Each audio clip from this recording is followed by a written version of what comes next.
I don't want to get into that too because it's kind of ugly. Mm. But I'm going to roll a wisdom saving throw for Thrax. This is extremely important for him. Okay, so we are going to honor whatever happens with this roll. I am so sad. Ah, no, Hey. no. Why was I so mean to him? Okay, wait, it's all good. I'm already crying. He I'm needs getting the No. tissues, guys. I'm getting the tissues. Here we go. Okay, we got okay. this, Thrax. He needs a 15. He has no bonus. Okay, here we go. Oh, Nat 20. Nat 20. Get it. Yes, okay.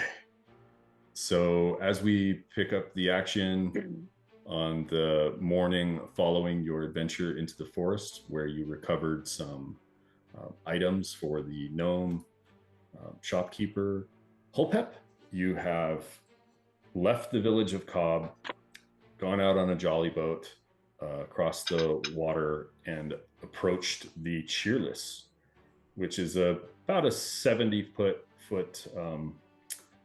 ship crewed by a bunch of folks you don't yet know. So let's go ahead and get you guys onto the new map. Quick. So you have approached in this small boat with a local fisherman who's dropping you off, and there. All right, you guys see the map of the ship? Give me 1 second. I boogered this up. But now I see it. Okay, perfect. So imagine that the small jolly boat approaches the side of the ship. The ship itself is busy. It's full of people moving about and doing work. They're hoisting things and getting the sails set and in place. It looks like they're getting ready to weigh anchor. As you approach the fishermen in the jolly boat, ahoy, passengers! And after a moment, you see sort of a humpbacked fellow kind of peer over the side of the ship. And I want to draw your attention to sort of where this ladder is. There's sort of a plank that is sort of lower to the water, right? So that's about 6 to 8 feet above the water line, whereas the bow of the ship and the aft of the ship are something like 8 to 10 feet higher than that. So you're going to board here toward the center where it's lower to the water. They send down a ladder, and the fisherman who has rowed you out to this location kind of leans over to you and says, you have to ask for permission to board. Permission to board, please. After a moment, you see the handsome captain kind of lean over the rail. Permission granted, come aboard. And he sort of motions for you guys to come up the ladder. It'd be very awkward for me to climb the ladder, so I just flutter up. Oh, nice. He kind of raises an eyebrow as he sees you do that, and you go ahead and move yourself on the map and just set yourself right next to him. Okay, let me zoom out of here. Boom, boom. There you go. So you see this young man here called Disfigured Dudley. He's got sort of a bulbous, is sort of a Quasimodo type, right? Sort of a bulbous lump on the side of his head. One eye is much larger than the other. He's hunchbacked, and Captain Schrader says it is tradition on the Cheerless to put your arm on his humpback and say, "Curse the sea hag." I do just that. I put the arm out. Curse this punch sea bag. The sea hag. The sea hag. Sea hag. Yeah. I'm sorry, I got you guys in two places at once. There we go. So Disfigured Dudley kind of smiles at you, and he nods. Come aboard, and he sort of helps you. But everyone is everyone sort of stopped as as Hoots fluttered up and landed, and you see the kind of impressive nature of people. But it seems to be somewhat of a somber crew as you say curse the sea hag and move into position. Who's next up the ladder? I'll go up next. Okay. Oh, and that was another thing I wanted to say when I was listening back to our last game. If you're not like, if at all possible, if you can leave your mic hot, that was great to hear, like you laughing at each other's jokes and stuff. That's sort of like the best part for me. So I see that, if you're eating or something, obviously cool, but but as much as you can, like try to keep your mic hot. That's great. Okay, so Manon, you said you're coming up next? Yeah. Okay, so you have no problem climbing the ladder, although the boat, it's a little bit of a trick. But you come up and you see this young man looking up at you, kind of hunched, and he kind of holds his hump out for you to put your hand on. Curse the sea hag. Okay, and so he nods. Come aboard, cleric of Bahamut. And he's got sort of the soft, kind of quiet voice, but a generally positive demeanor as he helps you step aboard, and you find yourself taking a minute to sway with the ship as it rocks back and forth, and you think to yourself, oh boy, let's have Hoots and Manon both make a Constitution saving throw. Oh. Doom. Normal. Mm-hmm. Con. 16. Okay. Oh. Hoots, you're you're still okay. You're not sick or anything, but this is a different experience, and you're kind of taking a moment to maybe your feathers ruffle up. Yeah. Completely Yeah. different experience Yeah. from the trees I'm used to. This plateau rocks. But you look about, you can see numerous perches. So there's 3 masts. One of them is 50 feet high. There's a little platform up there, and you notice a person in it looking down at you. But there are countermasts and cross riggings, and just tons of places to go. And like you could fly up and just you can see all the rope ladders, and obviously you can see that like these people have a high level of proficiency with it. But you could just fly from perch to perch. How would Hoots feel about that? Enticed by it, that I want to get better view. Like instinctively, I just want to see some sights. So like judging the scenario and what's going on, everyone seems to be getting up fine. I can't contain my excitement, so I just flutter up there. Or at least not close enough to what assuming to be the crow's nest person, but at least, oh, howdy ho! It's like climb up nearest, not quite at his level.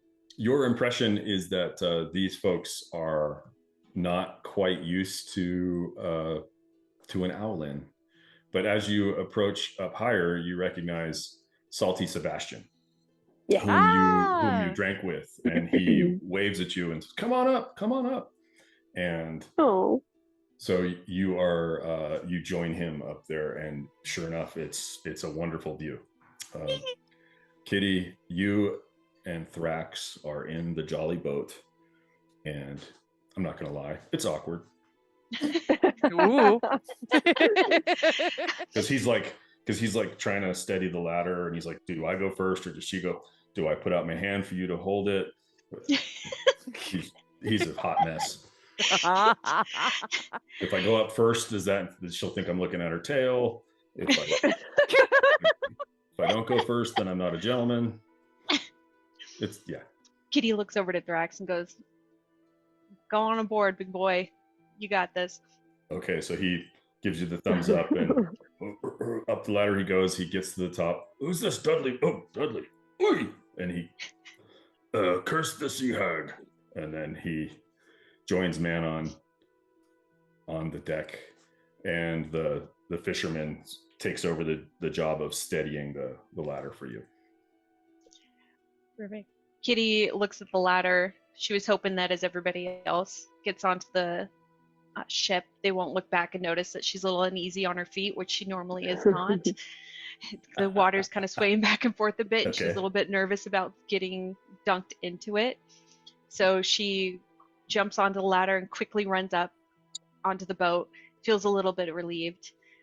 looks over at Dudley, looks back over at Captain Allen, back at Dudley, and then puts one single claw on the tip of his hunchback, raises her other hand to the air and goes, "Curse the sea hag!"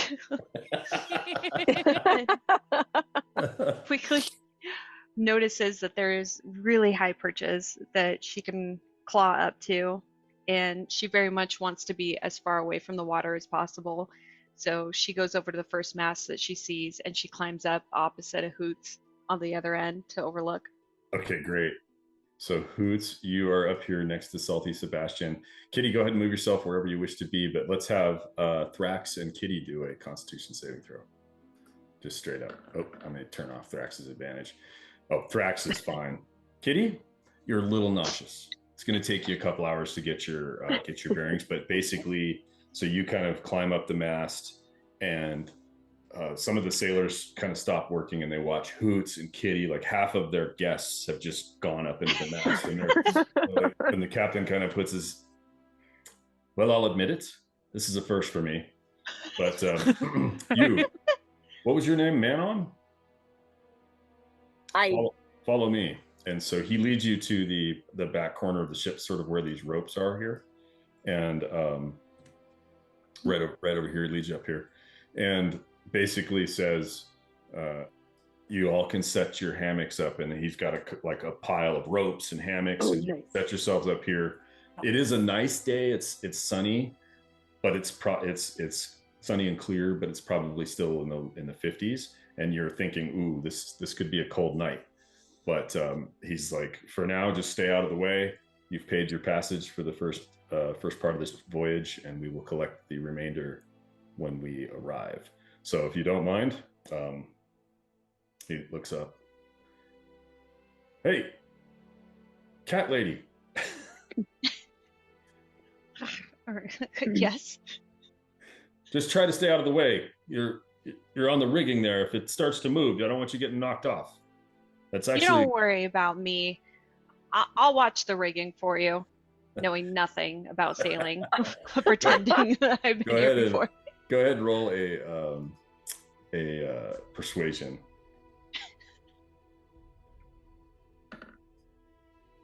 He seems to believe you. Well, As they all do. The way she went up that mast, I'd say that she knows what she's talking about. In any case, a bit of safety, perhaps you can pass this on to your friends, he says to Thrax and Manon. Watch behind us. Often the Sahaugen will follow ships, and if they do, you'll be able to tell sometimes, not every time, but sometimes, because there'll be shark fins in the water behind us. They can control sharks. In any case, there's no fishing on this ship, because the Sahaugen have been attacking some ships that are fishing lately. But the crown pays a gold piece per head. So if they do attack and you kill one, you can collect the bounty yourself. And also, you should know that if you fall overboard and we don't get to you immediately, the Sahaugen do take slaves, and they take them to work their pearl mines at the seabed. They have some magical way of allowing people to breathe underwater. Anyway, do they like cats? I'm not sure. Oh, okay. But let us set sail. And so at this stage, the crew kind of starts to pull up the anchor. There's a big crank toward the back of the ship where they run around a big wheel, and it brings the chain up. And there's another one at the front. There are crossbows. Unloaded and uncocked all around the ship. There's torches that are not lit right now, and there are bells. And he tells you, if you do happen to see a Sahaugen, then ring the bell immediately. Don't try to handle it yourself. And as they start to get underway, they start to put out the sails and they start to move. And Salty Sebastian pulls out a guitar from his perch and begins to play, which seems to do wonders for the crew's morale. And even though the ship is called the Cheerless, there is good cheer, and there's a lot of laughter and good times as the crew continues.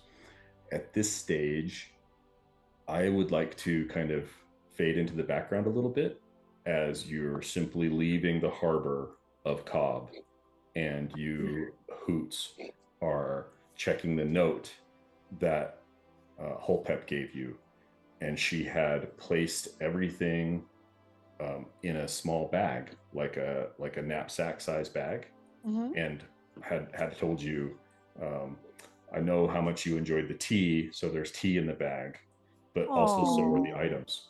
And so you now have in your possession a bag of holding with the 3 magical items that you had discovered. Yes.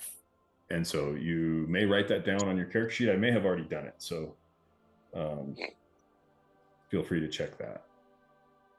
Quarterstaff. Question while she's doing that. Would a sea hag be under any other name? Well, or go by any other name? Roll a investigation. Actually, roll a history, maybe. Ooh, history. Yeah. Ooh, that one's worse for me, but we'll try it. So basically, you would know that sea hags, like any other creature, have individual names. So last time you guys learned a little bit about Umberlee, who is a god, a deity, but sea hags are more of a fey creature that they kind of attack local communities and exploit the weaknesses of individuals. So when they were saying curse the sea hag when you touch Dudley, perhaps that means one in particular, or perhaps not. But yes, they do have individual names, I guess, in short. Anyway, this is Salty Sebastian playing his guitar, and people are working really hard and getting the ship underway. So I'm going to take a little bit of a backseat here and only speak if you guys ask me questions for a bit. Okay. Kitty. Well, me and Thrax are going to set up these hammocks because we're going to want those set up. Okay. And I'm hoping guys are Thrax knows working how on to it. do that. Okay. I would agree that that would probably end up being a giant mess. Yep.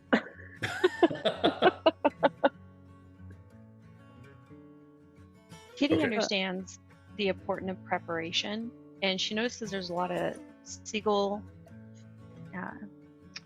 avian type animals that are following the boat.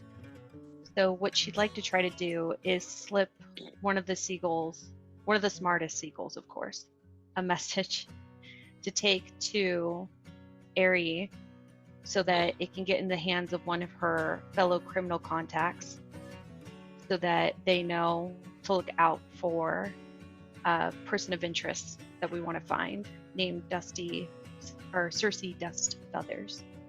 Okay. So you were trying to attract a seagull or Yes. just any creature? Specifically a crow if one's available. I'd like a crow more. Let's see. There's always a chance. I'm going to roll. You want me to roll low? Not any crows. Lots of seagulls. And so you're taking your... oh, boy. Okay. Yeah, it's going to be a seagull. Yeah. I would say that with a 100... what method are you using to communicate with this creature? A small piece of paper with a little bit of writing on it explaining who we're looking for. Okay. But how are you convincing the seagull to do your bidding, I guess is my question. Ooh, that's a good question. Yeah. Did you get birdseed for Hoots Ooh, from Holpep? Because you could use that. Sorry, Hoot. No, it's just fine. Hey, Kitty, actually, since you're a ranger and you are, like rangers and clerics and druids are able to pick their spells every day from the whole list. So if you want to look through ranger spells, there is a first level spell called Animal Friendship. Is that on 73? It is on page. Well, the spells are in alphabetical order, and that's going to be roughly 210-ish beyond there. So. And I get to pick one a day. How many spells do you have as second level ranger? That's a good question. But what I'm willing to do is say that you could have prepared that in the morning, and you could use that as a second level ranger. You have 2 first level spells. So. Speaking of spells, I went ahead and inputted in my cantrip, if it's allowable. Oh yeah, what do you got? I am learning a thing or two by Mr. Salty Sebastian as far as language is concerned, and I mean the vicious kind. I am taking on the cantrip Vicious Mockery. I love it. I'm going to go ahead and post it into the chat so that everybody can read up on it. I like it. Okay, I put animal friendship in the. He's not learning me good things. Let's say that. I love it. So, Salty Sebastian is taking you under his wing, so to speak, and is immediately starts to teach you a bunch of bad words. It's a drunk and a foul mouth. Hoots is going through his rebel teenage phase. Yes. So bad words and effective insults. So that tracks perfectly with your character there. So I love that. Great job. Do you so in the future, if you tell me what did you already input all that? Yes, it's already in. Okay. I took the initiative to dump it in through. You know how to drop it in? Yeah, using the plus. I got it through D&D 5th edition, the wiki dot. Perfect. Okay. Great job. Kitty, I did put Animal Friendship in the chat, so. Thank you. Or not in the chat, in my spells? In your spells, yeah. So you can go ahead and do that. Got it. Hoots, do you happen to have any extra bird feed lying around that you would be willing to part with? Bird feed? I have maybe leftover breakfast that was given. Wait, you're right next to me. How'd you get up here? I'm quite parched. Would you mind giving me a little bit of the bread? I'm a bit like disoriented because I did not notice that Kitty sneaked up here and eavesdropped in on both me and Silver or Salty's conversation. Yes, let me see. And I go and I dig my hand into my new bag of holding and do my scrunging around. And you're looking for water. I'm looking for breadcrumbs. Looking for breadcrumbs. Breadcrumbs. Yes, I think I have some in ration form. Here we are. I present one of my rations to Kitty. Kitty makes a wicked grin, takes the bread claws, and then goes, Good Hoots. Good Hoots. Backs away, but back to the other side of the mast. I look over to Sebastian and I'm like, was there any other ulterior motive, so to speak, from the cat? That I'm sure she's my good friend. That she wouldn't do anything. Roll an insight. Roll an insight. Okay. Yeah. Let's see. Normal, myself, and insight. Not bad. Mr. Boots, you seem to think that Kitty is up to something, but not necessarily something bad, okay. Right? So you can keep watching her if you like. So Kitty, go ahead and describe what you do, and go ahead and throw Animal Friendship into the chat. I'm trying. My thing is reloading. Oh, silly. Taking a second. 20. All right, let me get out of it and go back into it. In any case, the further you guys get further and further out of the harbor, the more the crew comes to life and the more cheerful things start to get, and people are kind of moving about and enjoying themselves. A kind of whistle while you work attitude. Are we sailing in this formation too? Like 3 ships alongside one another? Oh, I'm sorry. Let me explain that. So this represents, the ship on the left represents the deck. The one on the right in the middle represents the first level down. Oh, okay. And So the furthest right represents the hold, the cargo hold. Oh. This is one ship. It's one ship, yeah. And I apologize for not clarifying that. But do you see this in the center here? This thing looks like lattice work. Yes. So that would be the cargo hold that opens up, and then there are ropes and pulleys that bring stuff in and out from. If you look in the middle map, there's sort of an opening here that goes all the way down. So that's just a wide open shaft all the way down to the cargo hold. Ah, okay. The way you get downstairs is either through an opening right here, and you can see the ladder that goes here, right?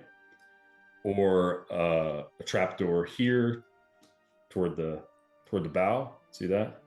I don't see you pinging anything. Okay. Yeah, the pinging what went you're away. doing. Dadgummit, me and my token lair. Okay. There we go. So that's a trapdoor there. This is a doorway that sort of leads to a ladder down here.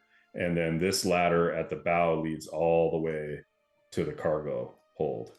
And you guys are going to have an opportunity to explore the ship and kind of make yourself at home. So Hell yeah. Cool. Okay, so you should be able to see certain information from the tokens and ask about that stuff. So what do we do? Animal friendship. I'm going to roll a saving throw versus your spell DC, which at this stage is what's your spell DC there, Manon, Kitty? How do I figure that out again? I'm so It says sorry. 13 on your spell page. So if you go to where your spells are on the third page of your character sheet, Yeah, where do you see top middle, 13? spell save DC. Top middle. Why am I missing that? this? I see 30 feet. I see duration. Oh no, I mean on the page of your whole where all your spells are. It's Yeah, like the third page of your character sheet, right in the top in the middle. Oh, yes. There It's you go. DC. Okay, so you have to beat that. Yeah. Essentially, right? Okay. Okay. So for now, you're going to mark off one spell slot. And for now, the seagulls are maybe a little nervous about coming too close to the ship. So you sort of reach out to one with the magic, and you've never done it before. So the seagull kind of flutters away. But you have another spell slot left, and you're kind of thinking, well, I can try again in a moment.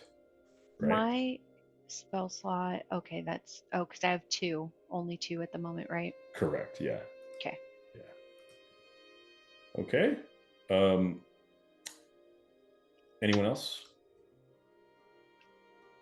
I just want to keep an eye on behind us to see if we see any shark fins. Actually, you do. As soon as you sort of clear the harbor, a few shark fins pop up and disappear. They're not there all the time, but they're definitely about 150 feet to they range between 150 feet away, 200 feet away, as close as maybe 100 feet, but not any closer than that. Sort of keeping their distance. They're following. Correct. Hey, Thrax. Yeah. When were we supposed to ring that bell again? I think if they're attacking. Okay, cool. Why? Just making sure. All right. I don't know that anyone else is watching these sharks. Right now, Thrax is, he's doing the thing where he's like trying to get his hammock like tied up, and he's got his tongue out. He's like concentrating, and he's really not doing a great job. He's more covered in rope than. Yeah, he's like wearing rope more than he is making anything useful. Okay, what else would you guys like to do? Oh, I'm just still striking up a conversation with Sebastian and abusing the newest cantrip, vicious mockery. I ask him, "You do a great job at combing your hair. It's impressive how you're able to hide the horns."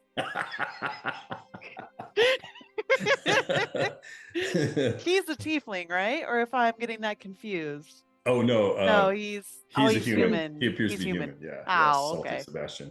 Ah, he does not make a saving throw, and he he kind of like, hey. Oh, No, oh no. Oh no, it's not my intention to harm. I'm sorry. No, I'm it's sorry. all right. You got to be careful with those cutting words, though. The vicious mockery can, words can hurt. Only Hoots could accidentally insult somebody. Oh, it's my apologies. My apologies. But It's quite all right. This information is great. Thank you. This knowledge is wonderful. Knowledge is power. The more I human, the more I better communicate. Thank you. He's like, it's going really well.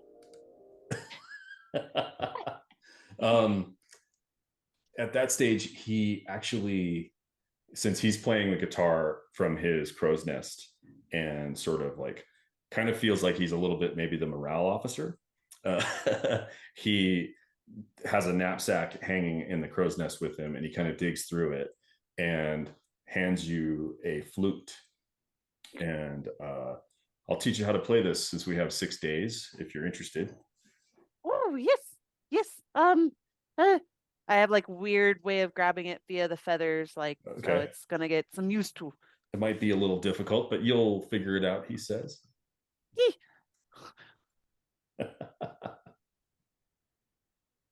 Kitty's looking over. Oh, go ahead.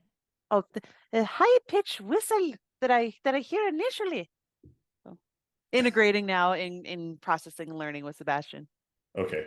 And so he's taking a little bit of interest in helping you get started with your musical career. Yeah.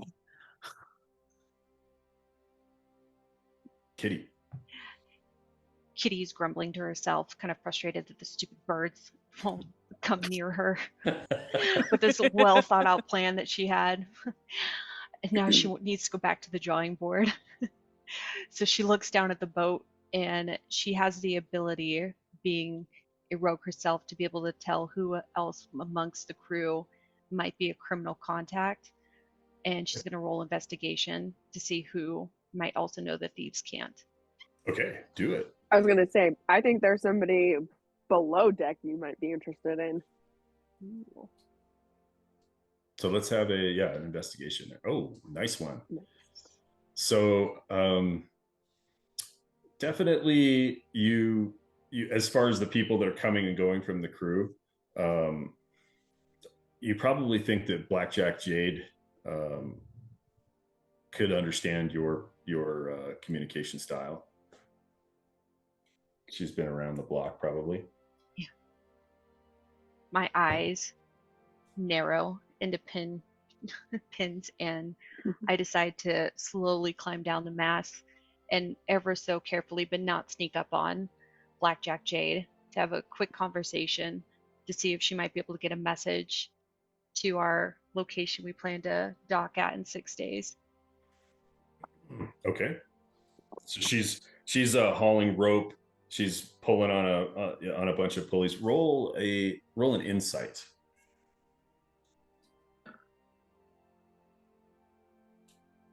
You probably want to wait for this a little bit till she's not quite so busy.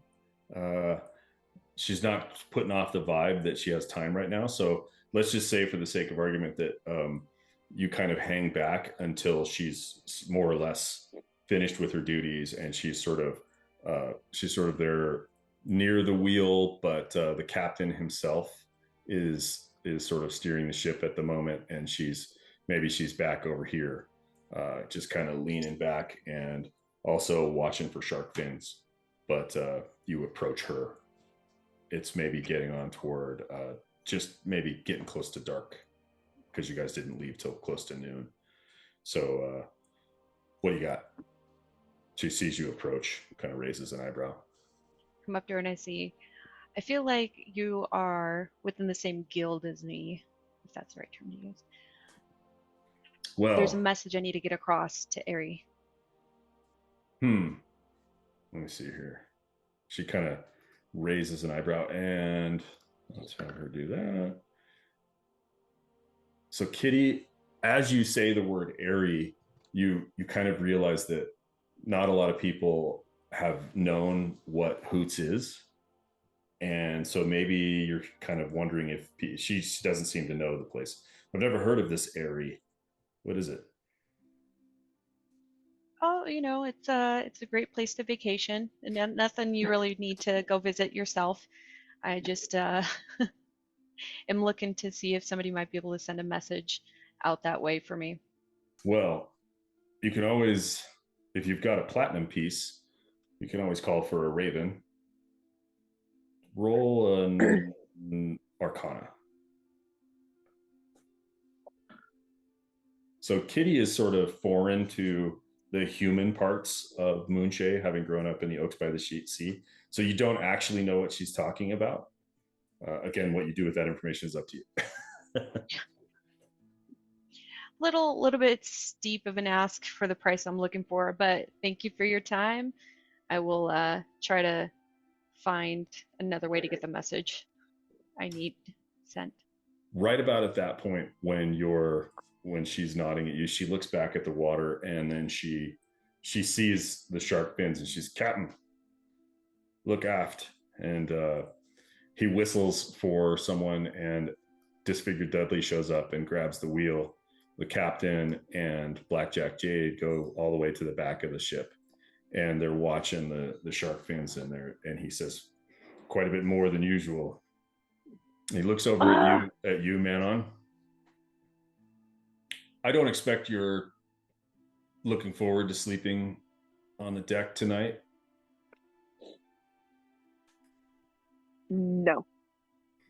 But the four of you look competent, armed, prepared for action. What do you think of this? You take turns with my men on watch overnight, and we'll set aside a bunk for you indoors, below decks. You've got yourself a deal. He reaches out, shakes your hand. So he walks you about a bit and takes you to this location here. Actually, he says, I'd prefer to only say this once, so if you can gather your folk. Boy! Kitty! Hoots! I This look is down. Manon calling. Oh, 1 minute, Sebastian. I'm coming, Manon. And I flutter down. Hoots, with nary a sound, lands nearby, and the captain says, Manon here has agreed that you will all take a watch, and in exchange, we'll let you sleep below deck tonight. Well, for the whole voyage, actually. But I do want to show you a few things, and he shows you the bells. Again, should they start to board, sometimes they'll try to climb up the anchor chain. That's a place to watch. A lot of times they'll sometimes get a little froggy and try to climb up the side of the ship. But do you see these red barrels? And you see there's red barrels strapped down to the deck. Within that barrel is an oily substance, and that oily substance will distract the Sahaugen. Sometimes if you can, there's a dipper in there, and it's something like a dipper full that you would get water out of. If you can fling it into the water, sometimes they'll chase after it, but they will be distracted by it. So if you have a chance to use that, but I must warn you again, do not fall overboard. They will take you in. They will take you prisoner. They have many slaves that were once sailors. Are there any questions? Where are the bells at? The bells are basically on all four corners. So by the staircases, there's one in the very, very back. There's one on the front of the bow. There's one at every staircase. So there's they're maybe about 8 inches in diameter, and you just sort of ring them to raise the alarm. Okay. So he sort of walks you around the whole ship, and then indicates that downstairs in the first level, they clear out this area, and the 4 of you can share those 2 bunks. They're double stacked, right? So there's a bunk, and then there's a hammock above it. So, but his expectation is that you will work in shifts of 2. So 2 people below deck, 2 people above, working in with some of his people. So you'll have to figure out how to break up that watch. Alrighty? Okay. So again, I'm going to move you guys onto the big map for just a second. And we're going to kind of show progress here. So this is you guys on the ship. And you move about this far before dark, and they set anchor. They don't sail in the dark. And I did some research actually, and in the old days they used to try to sail and keep the shoreline in sight. It was like the most safe way to navigate. So you can definitely see the island itself as you're sailing past it. But you're supposed to arrive at Dorset sometime tomorrow morning to offload some cargo and take on some other cargo. Kitty, if you want to try to cast that spell again, you certainly can. I'm going to hold off on casting the spell. Okay. Fair enough. Let me move you guys back to the ship itself. Okay. Based on what you see on the map, is there anything you're interested in pursuing, or anyone you want to talk to before you take your watch? I'm gonna go over to Blackjack Jade and just strike up one more conversation because I'm curious. Okay. I look over to Blackjack and I go, "Hey, I noticed that there's seems to be 2 ladies here with the last name Jade. Are you guys sisters of sorts?" Only in brethren, only in our sworn duty to one another. But not. She's obviously a blue-skinned Triton, so she's kind of a merfolk, and the other lady is human. So we are both sisters of Jade, but it is an oath we have sworn to one another. Very curious. Why don't you roll a persuasion too?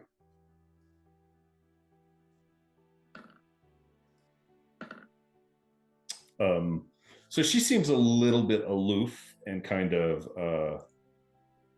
like she's maybe not as cheerful as the rest of the crew. And she's maybe suspicious. She seems a little suspicious of your motivations at this present time. That's fair. I give off that vibe. She's a lot like Manon in that way. What about you, Manon? Anything you're seeing? Maybe go talk to, I think it's Ransom, who's in charge of setting the watch, and just kind of ask them if they have any questions about our skills so that they can place us properly. Actually, Ransom does have questions about your skills and asks who among you has dark vision. Kitty raises her hand immediately. It's all right if you don't. But you have 3 companions. I believe that Dragonborn do not. Is that true? That's true. Well, then my preference would be that you and one of your companions take first watch. And essentially we have a roving watch. So we will have 2 of our crew move around in pair, 2 of you move around in a pair with lanterns. And I believe the captain covered to be especially careful of the anchor lines and the low parts of the deck, but keep moving. And what I would like to do with your other 2 companions that have dark vision is have them not carry a lantern, and potentially the Sahaugen, if they are feeling as if they want to attack, will perhaps see a weakness and reveal themselves. So, but I would talk to whoever that pair would be before we try this. Kitty looks over at Manon and goes, "What do you say? You want to take first watch?" Well, I think so. Me and Thrax would be with lanterns, right? Because we both don't have dark vision. Thrax actually does. What? What? Yeah, Kitty, let's do it. Okay, so that Sounds puts good. I'll watch your back. Thrax and Hoots on watch together. Roll well. an insight. Hoots, all three of you roll an insight. Need to keep him in line.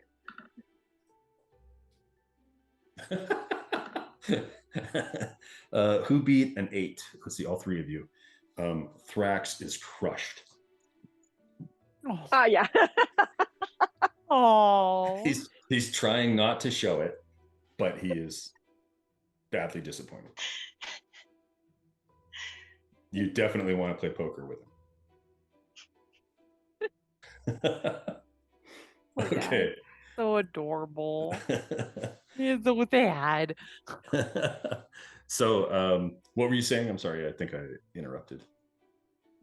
Me? Kitty and Manon had just decided to be on watch together. Yep. On first watch. Okay. So Ransom pulls Hoots and Thrax aside and explains that essentially whatever two of his human crew are on watch, he wants you on the opposite side of the ship, walking constantly in a counterclockwise rotation. So stay opposite of them and keep your eyes on the water. And he says, use your ears as much as your eyes.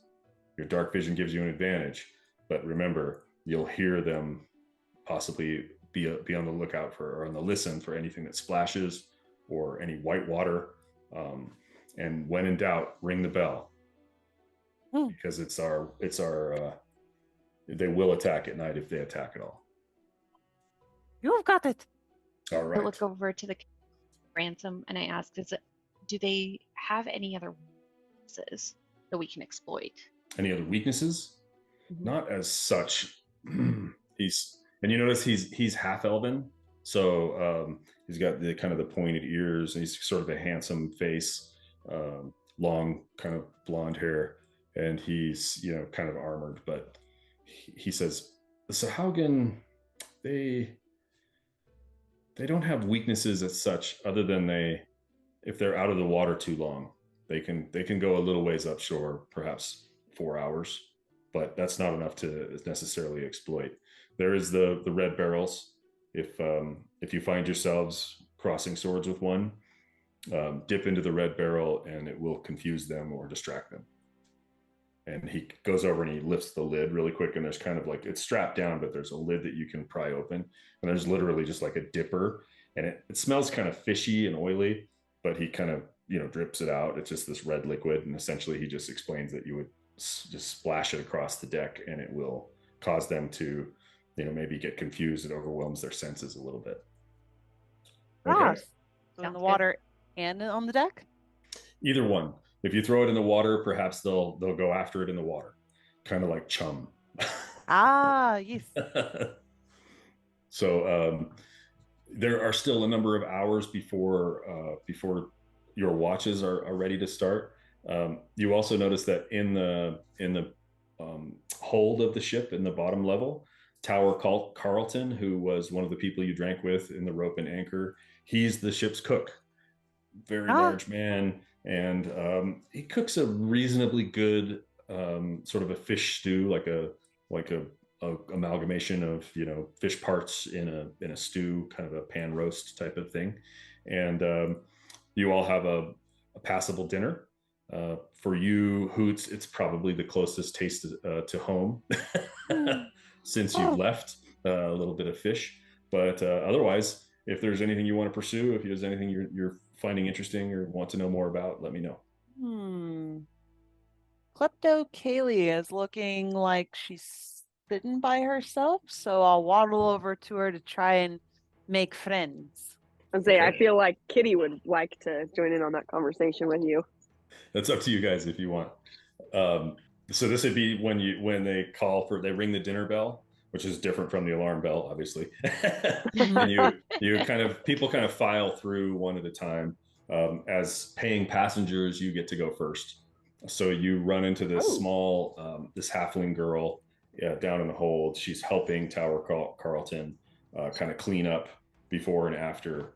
And she's sort of, as soon as you walk up, Hoots, she's kind of like, oh, I've never seen someone like you before.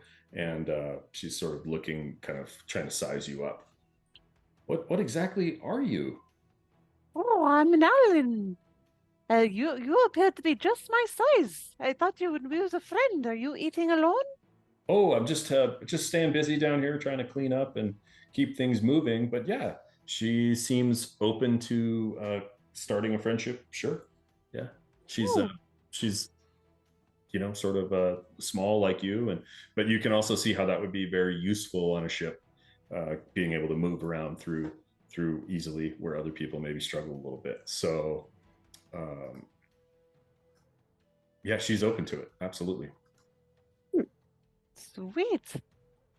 I just strike up conversations of how she manages to navigate, how she got accustomed to using her sea legs and all that such. Just small banter talk. Okay. And what you find out is that I'm going to take you back to the main map for just a second. And I'll share this with everyone so you all can know. Right here, does everyone see where I'm going? Mm-hmm. Mountain Heart? You see Hilltopple? Okay. So Hilltopple is the halfling sort of area of the Isles. And so this whole area from Skien all the way to that peninsula where it says Hilltopple, that's essentially the halfling home. And it's a wooded area. They live much like you probably expect in little houses built into the hill. And they're peaceful folk. But currently, this village, if we can go ahead and do location info, do that. The village of Skien, it drives the halflings crazy because they call it Leaf Hollow. But all of the official maps of the realm are show it as Skien, and they are going to petition the king to change it on the official cartographers listing. And so when Duke Adahan goes to receive his crown of stewardship in a couple of weeks, the Hilltopple clan will be there. So she asks you if you wouldn't mind too much, while you're in Dorset, there will be a delegation of halflings there who will be taking a petition, and you could sign your name to support our cause. Most certainly. No, certainly. So that's her kind of her kind of thing that she's sort of petitioning for, and she seems very passionate about it.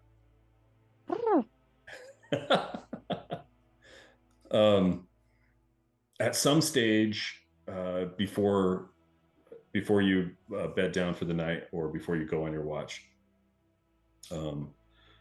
Manon, you and Thrax are sort of find yourselves alone, kind of looking out at the water, and we lost Katie. Oh no! Like no.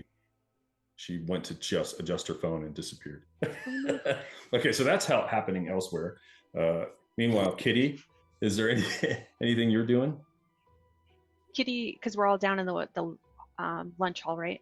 Yeah, so you'd be down in the hold, kind of cycling through. It's not like rest and relaxation, so you kind of grab a meal really quick, eat and get on with it. So what else is Kitty sort of interested in? Kitty looks over at Klepto and kind of sizes her up a little bit. Okay. And starts to be a little bit curious about how she got her name. Is it a family name, or is it something that maybe she earned? And so she wants to get a little bit curious and learn more about Klepto. Okay, roll an insight. Yeah, you feel like you ask around a little bit, maybe, ask one of the Jades about it, and you find out that she kind of got that name from her shipmates who keep finding some of their stuff in her in her bunk. So she's like it says, she's got strange ideas about what it means to own things. So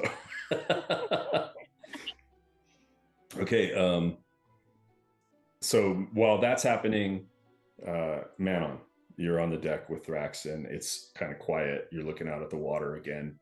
I feel like Manon has probably achieved some level of paranoia about the sharks. Yes. At this stage. And Manon.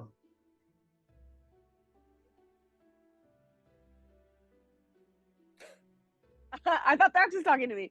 Yeah, he was. But gonna... your voice didn't come across if you said anything. I said yes. Oh, is it hopeless? Cheerless, but it's not hopeless. Just wondering. Is what hope? Oh. Me and Kitty. Oh. Oh. You know, Thrax, I think you're gonna have to answer that question for yourself. I was afraid you was gonna say something like that. I think I need to be alone. Oh. And he starts to walk around the ship, just kind of like playing with ropes and like fiddling. Okay, so that's happening, and eventually, Kitty, someone comes hustling down into the hold where you and Hoots and Klepto Kaylee and Tower Carlton are kind of having a pretty good time, laughing and joking, taking a few drinks, and let's say that it is Chastity Jade comes around the corner, and she has a stern demeanor and a harsh attitude. Hey, your watch is up on deck now. You, Cool. Owlin, I'd get some sleep if I were you. 2 a.m. comes all too soon. And she, follow me if you want to see your room. Okay. Kaylee, make sure you get the meal in when you can. And I clamber off on my feet and do the owl hobble as I'm trying to follow quickly. Okay. I'm going to go ahead and put you in the room right there. And so Klepto Kaylee says, watch your sea legs. It looks like you're all doing well. It takes some getting used to. But you will. Meanwhile, oh, go ahead. Sorry. No, she's amazing. Everybody except for Ransom and Gillard have gone downstairs to their bunks, and so that leaves Manon and let's see, Salty Sebastian has gone to bed. So Manon, you and Kitty are say aft, and the other two are at the bow, and you're just sort of on a rotation with a lantern. And basically what you're doing is watching their pace and just matching their pace so you can stay as opposite as possible. There are lanterns on all 4 corners also. So they go around once in a while and they add fuel and keep those lanterns lit. But essentially, you're on watch. Okay. Kitty has a pensive look to her face, kind of questioning whether or not she should ask the question she wants to ask. But she looks over at Manon and decides, you know what? Yeah, it's worth it. She looks at Manon and goes, so tell me about Thrax. How did you guys meet? Funny you brought him up. I was going to bring him up to you tonight. Oh. Curious. Okay. All right. Well, what did you want to talk about Thrax about? Listen, he's really, really hopeful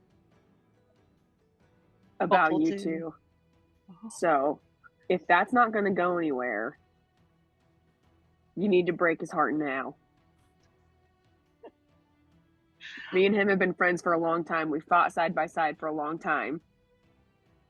And he's a good half-orc. Look, Manon, I don't know if you haven't noticed yet, but I don't trust people too easily. And people don't really trust me. What is it about Thrax that makes me believe that I should actually give him a chance?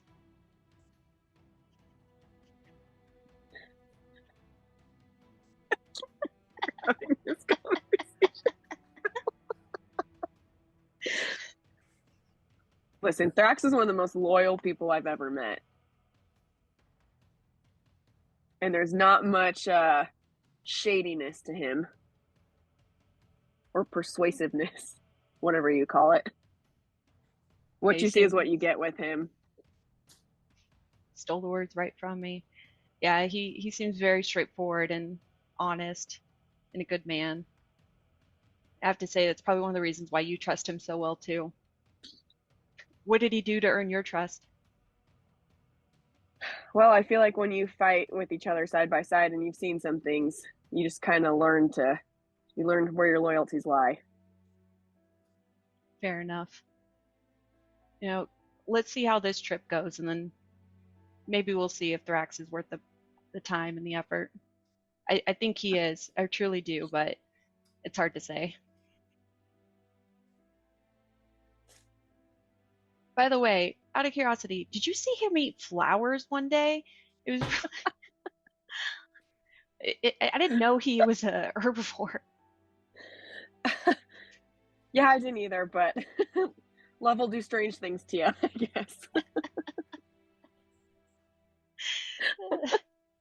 Okay, now I feel like we're both laughing and we're actually getting along. For the first time over that.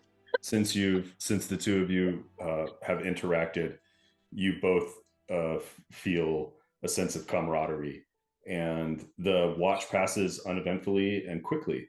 And before too long, Ransom approaches you and says, "You two keep circulating. I'll go downstairs and wake the others." And then there's an exchange of watch. Thrax and Hoots, you get awoken in the middle of the night, way too early, and you're just like, oh wow. And Hoots, you're warm in your bed, and someone's shaking you, and you wake up, and then you have to put on your cloak and your warm clothes. And as soon as you climb up the ladder to go outside, it is ice cold and uncomfortable, and you're just and your feathers are kind of just fluffing up. And how did you not manage? This is icy. This cheese. It's so bad. It is. And you are exactly right. That's exactly how it feels. So Hoots, you and Thrax end up on watch, sort of opposite Silent Cody and Crazy Kirkland. Gerard and Ransom head back downstairs. Manon and Kitty, as you go down the ladder, I'm gonna kind of put you guys here. Roll a perception check as you head to your quarters.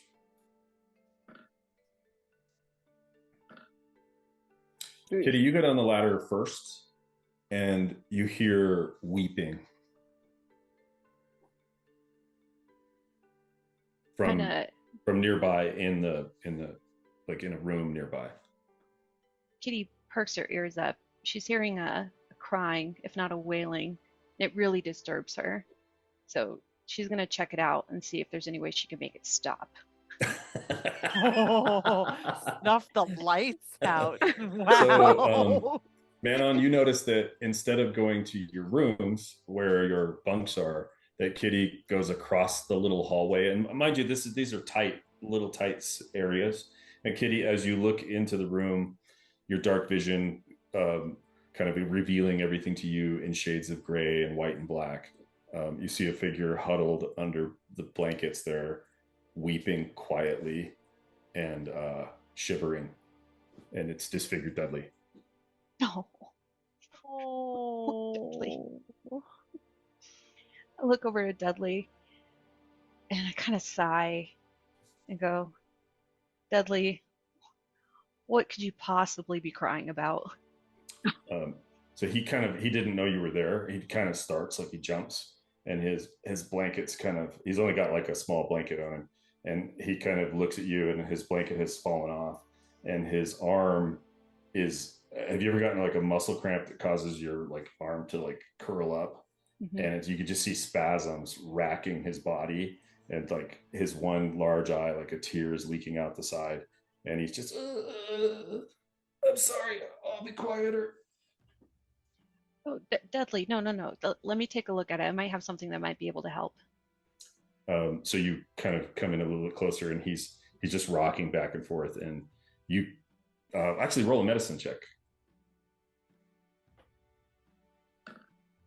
Oh, we're so close. You've never seen anything like this before. Like there's this just in pain. He's just in pain. Manon, what are you doing? I'm just gonna kind of come in and see what she's doing. Okay, so you see pretty much everything I just described to you. Manon, I don't know what to do in this case. Is there anything that you possibly have or can do for him? He's cramping. Why don't you roll a medicine check? Oh, that's a good idea. Medicine. And a religion, please, with advantage since you rolled that good 16 medicine check. Nice. Oh, good. Okay. So you kind of get in close, and part of your clerical training is to care for the sick. And so you've seen many, many sick people, but sort of after a few moments, you realize he's not sick. There's something else. And as you're kind of examining him and you're seeing these muscle spasms and he's obviously in agonizing pain, you hear someone behind you in the hallway, and it's Ruthless Reese, who you've only met briefly. And he kind of just grunts, and cursed he was by a sea hag. Oh, I can break curses. You see him kind of lift his eyebrow, and Dudley looks up at you and, why would you do that for me? Because I haven't got to do it for anybody else yet. Always a wonderful reason. Yeah. That's just the words he needs to hear. I haven't done this on anybody else. I think I'd rather have an experienced curse breaker. That's what I was trained to do, was to help people. Not to worry, Dudley. You're in the best hands. He's just looking like between the two of you, kind of looking back and forth. Okay. Confused. Let's do it. Okay, so go ahead and put remove curse in the chat, please. Okay.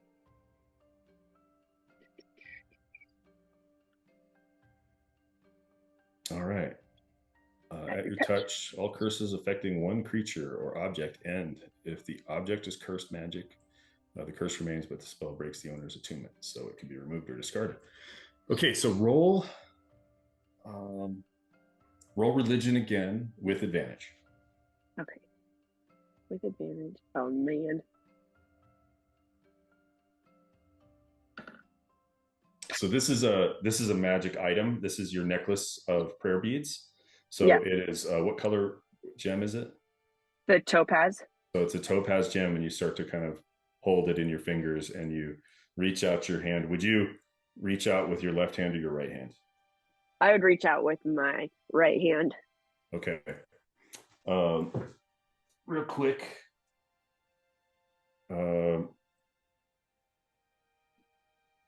Upon which finger would your silver ring be? On which hand? Probably my right hand. Okay. So as you reach out to remove the curse, and the magic of the topaz starts to infuse your body with glowing blue light, the curse is revealed to you in Dudley's form, and you can understand that whatever this sea hag, whatever her power is, you can break that power, and in fact, you will break that power. The gem glows blue, your body glows blue, and then the gem goes dull as the power of the curse starts to be dissipated. But in the act of doing it, you saw what the curse that was afflicting him, kind of these red bands of magic that begin to snap one by one, like rubber bands that are pulled too far, and your power starts to stretch them beyond their capacity. So, and the curse is breaking. But as that's happening, two other curses reveal themselves to you in the room. One is a curse on the silver ring that you wear on your own finger, and the other is radiating around Kitty. I was gonna say. She looked very uncomfortable. And Dudley reacts by sitting up, and you can see him like leaning on his knees, and he's twisting and writhing. And as the power of the curse leaves his body, the hump begins to shrink down, and his eye that is swollen and large, it looks as if his face has been pounded, recedes to a normal face, and he appears to be about a 17-year-old boy. And he looks at you and kind of holds your face in his hands, and then he just falls asleep exhausted as the pain leaves his body into the cushions of his hammock. And Reese, watching this, kind of, and you hear him run off, and then moments later more people from the crew start to show up, and there's whispers, she healed Dudley, she removed his curse. And eventually the captain appears, and he says, I did not know that you had that power. Manon. I do. Well, then we are in your debt. Dudley is a fine member of this crew, and we will look upon you and your friends more kindly. You are now a member of the Cheerless. Ah, yes. And you should know that Dudley's mistake was not done out of vain or greed. His sister was very ill, and he, in desperation, sought the help of a sea hag. But at the last minute, he saw the stupidity of that action and tried to leave, and she cursed him. But now he is free. And there's like a kind of a little bit of a party that happens as people come in, and everybody puts their hand on Dudley's forehead, and they all say, curse the sea hag, as he sleeps the rest of the night away. But eventually that leaves Manon and Kitty standing in the hallway all alone. Kitty is amazed by what Manon just did and in awe of her power. Feeling what radiated from her hand and what radiates from me, I realized that this is a better time for me to join Hoots and Thrax up at the top of the deck and help them out with some Yes. some training. So she is going to dash as quickly as she can back up to the top of the deck. The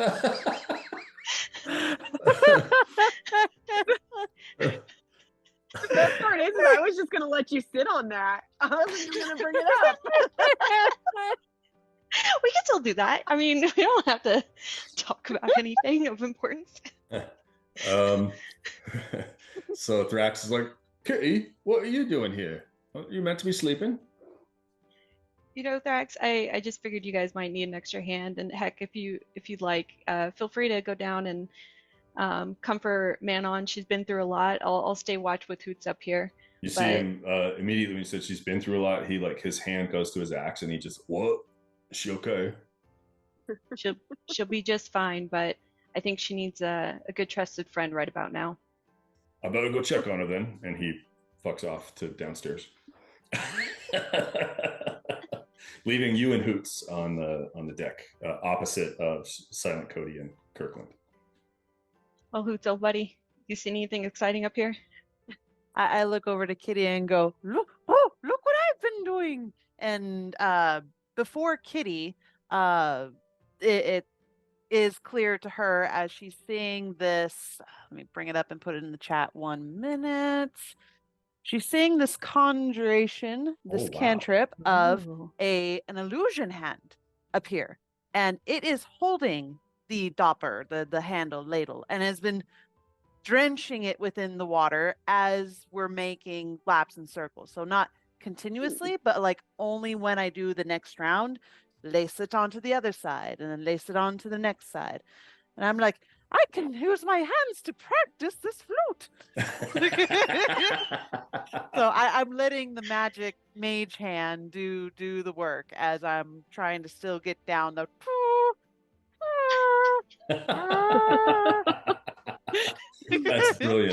That's brilliant. I love it. These are like several of my favorite things that have ever happened back to back. Okay, so Kitty and Hoots, I want to give you guys space in case there's anything you want to say to each other or any. Hoots, you're just full of surprises. Every day I learn something new about you. What will tomorrow hold? Are the others all right? I was up here with Thrax, and he was kind of, I don't know, his spirits are looking a bit schlum. He wasn't as enraged as he was. I wasn't saying he was dragging feet, but he might be up in his head a little bit. I wonder if he's all right. I haven't noticed, but you know what, Hoots? Maybe Thrax needs something to cheer him up. I'll think of something for tomorrow. Can I see whether or not she's lying? Yeah, so you can go ahead and roll an insight. Okay. Although I feel like Kitty's not exactly lying. Ah. She's more obfuscating. So, yeah. But go ahead and roll the insight, sure.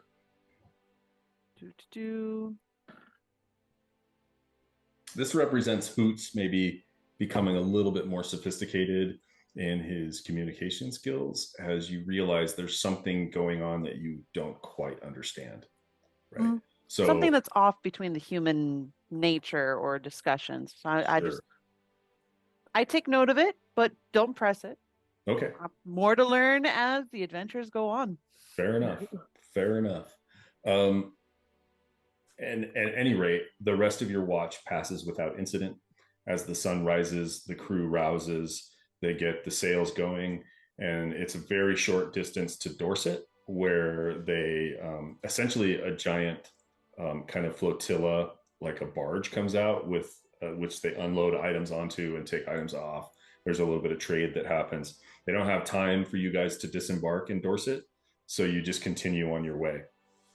Now, at this stage, I'm going to take us back to the main map, and what's going to happen is the Cheerless is going to sail from Dorset to Pikes Point to Kings Bay over the next 2 days. And then on the third day, it'll stop off at House Mornay. You guys feel free if you want to kind of click on those tokens, and if you want to ask anything about that or engage in any trade. Everything in the player's handbook is basically open. If you want to disembark, you'd have like an hour to hurry up and get something. But I would point out that you still haven't kind of looked at the stuff in the bag of holding, so you have a couple of days to do that, or any other things you want to pursue while you're at sea for essentially 3 days without incident. But that entire time, the shark fins are staying kind of nearby. At no point do you ever feel like they're completely gone. Okay. So what would you guys like to do just kind of over the last 3 days of travel?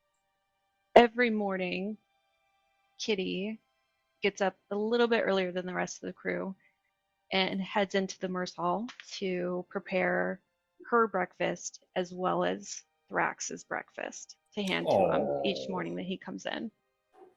That is adorable. Okay, brilliantly done. Also, can you actually, Chenille, can you roll an insight? Yes.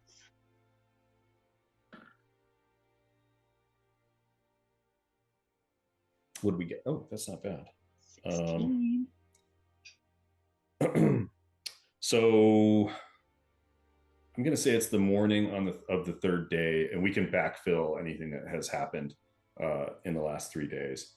But on the morning of the third day, as you're sailing away from House Mornay, I'm going to drop some info on you. Okay? Okay.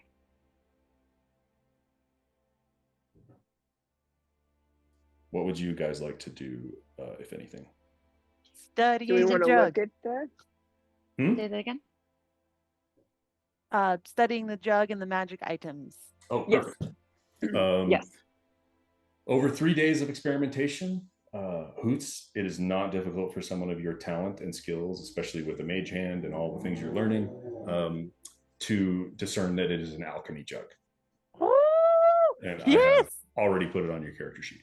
So, and yeah, so it's an alchemy jug, and it is does not require attunement, but you can use it to do essentially what it says there. Up to 2 gallons per minute. Maximum of the liquid of the jug can produce depends on the liquid you name. So of the choices that are listed, you can depending on what the liquid is, there's more or less available to you, right? It's there. Once the jug starts producing a liquid, it can't produce a different one or more than what is already reached within the maximum until the next dawn. So I could do acid, basic poison, beer, honey, mayonnaise, oil, vinegar, water. Cool. And can you manually type one in on that list there? You can go ahead and add to it. Whole Pep's tea. It can make a gallon of tea at 4 p.m. HOLPE. P. Whole Pep. Yeah, so it can make a gallon of Whole Pep's tea at tea time. Yes, gallon, 1 gallon. So do you remember what else was in the hall that you guys acquired? Besides the jug? I know I have a necklace, but that wasn't special. Oh yeah, the necklace. And I have all of our rubies and diamonds, but that's pretty much it. There was a quiver, a mace. Correct. Paintings, a golden clock, a bolt of high dollar material. So everything that wasn't the 3 magic items, you already sold to Whole Pep. Okay. So that just leaves the mace and the quiver to look at. Oh, cool. So Manon, did you want to try to attune to that mace? Yeah, I sure do. Okay. It turns out that it is a mace of disruption. Ooh. Which means, let me go ahead and do this here real quick. I'm just going to drop that onto your character sheet. Mace of Disruption, if you... Oh boy. I'm going to copy all this. Let's see. Just makes it easier. If we put that on your bio, I'm going to put it on your treasure. And it is a weapon, mace, rare, requires attunement. When you hit a fiend or an undead with this magic weapon, that creature takes an extra 2d6 of radiant damage. Oh, dang. Target has 25 hit points or fewer after taking this damage. It must succeed on a wisdom saving throw or be destroyed. On a successful save, the creature becomes frightened of you. While you hold this weapon, it shines bright light in a 20-foot radius and dim. So essentially it functions like a torch. Okay. Okay. Okay. Who's looking at the quiver? Probably me, since I have the bow. Yeah. Okay, so since you've already sort of attuned to an item, you sort of get the sense that the quiver wants to be attuned to also. And so you repeat that process and look on your bio sheet under treasure. And it says, this magical quiver can replicate ammunition which is placed inside. Any ranged weapon or tool once placed inside the quiver can be replicated. Example, daggers, arrows, darts, or tools such as a grappling hook or rope. As long as the original item remains in the quiver, it can produce as many as 20 exact replicas per day. The replicas vanish after 1 minute. Oh, cool. Okay, so with all of that information, is there anything you guys would like to do? Why don't we take a 5-minute break since we're halfway through our time? And then when we come back, you guys can sort of talk about if there's anything you'd like to do before we continue with the second half of our sea voyage. Okay. Sounds good. Thank you. Cool. See you in a few minutes. So while I got you back, is there anything you want to do over the 3 days since you saved disfigured Dudley? get a long rest or a short rest? Oh yeah, you get a long rest each day. Okay. That's good. So then I get my 40 hit points now. Mm-hmm. I want to attune to that mace. Done. No problem. Okay. So then now that I have that, I can just pull that one out anytime, right? And use that one? Yes. Instead of my other one? Cool. Yes, absolutely. Ooh, that's a fun one. I don't think that there's anything I really want to do Okay. that I can think of. Okay.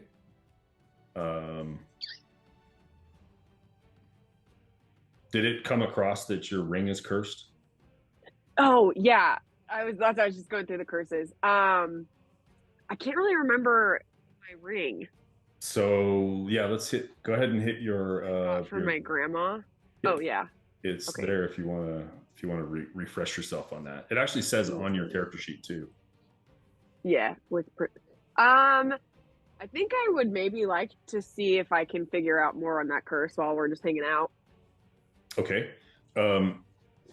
So you've been told since you were a child that ring belonged to your mother, and your grandmother gave it to you as a remembrance, and you've kind of never taken it off. So as you try to remove it, you can't. Okay. So if I like, oh, I don't know. What if the curse is what's protecting me? But that's probably not it. Well, if we've got 3 days, let's just remove the curse on it. Okay. So you take a day and a half maybe to think about it, and then you decide, I don't want this in my life if it's cursed. And so you go ahead and cast the curse spell, and let's do another religion check as you do this. With advantage or just normal? Let's go normal.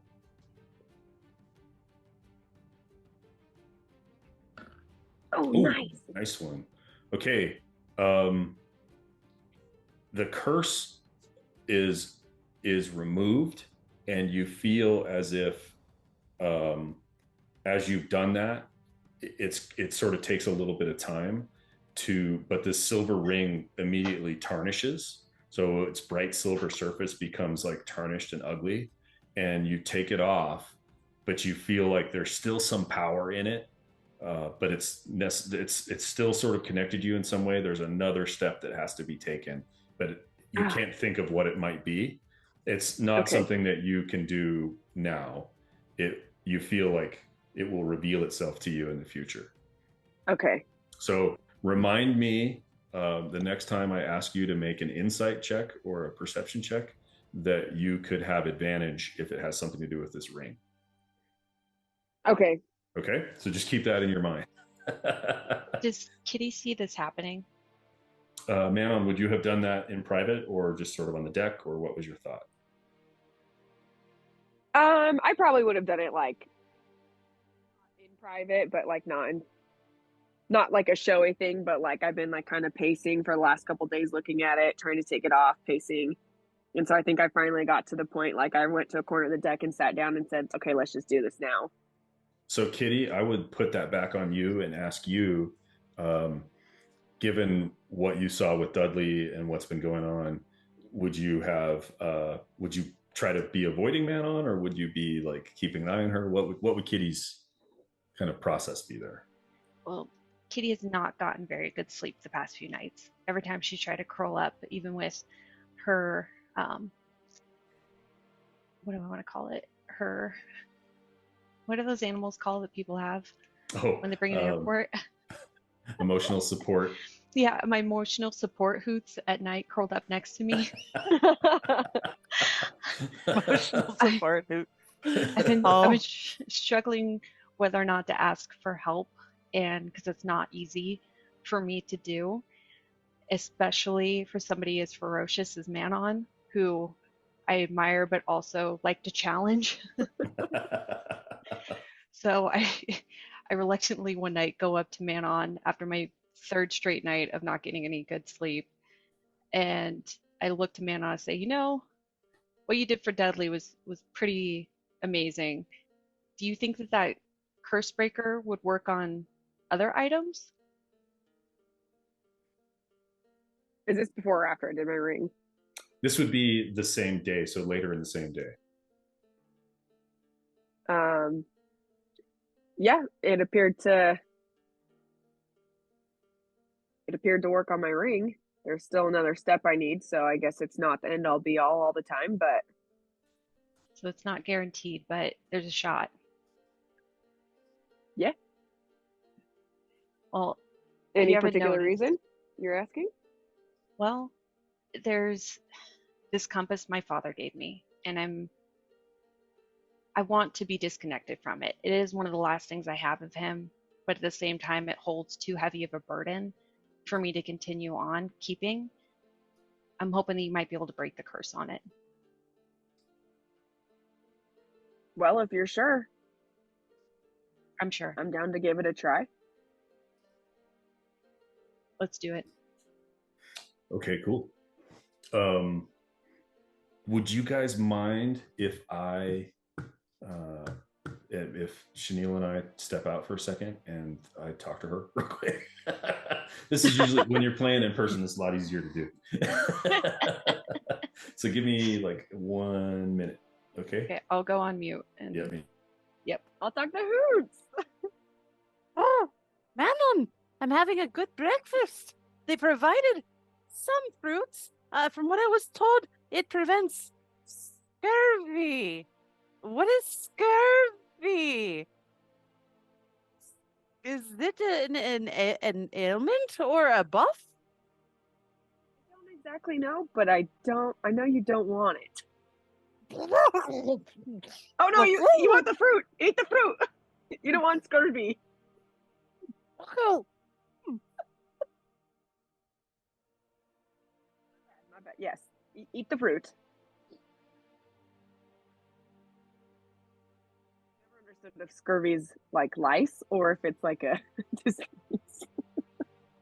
I was over here willingly to like spit out the fruit, like, not this, no. Don't eat the fruit, no, it gives me scurvy, oh no.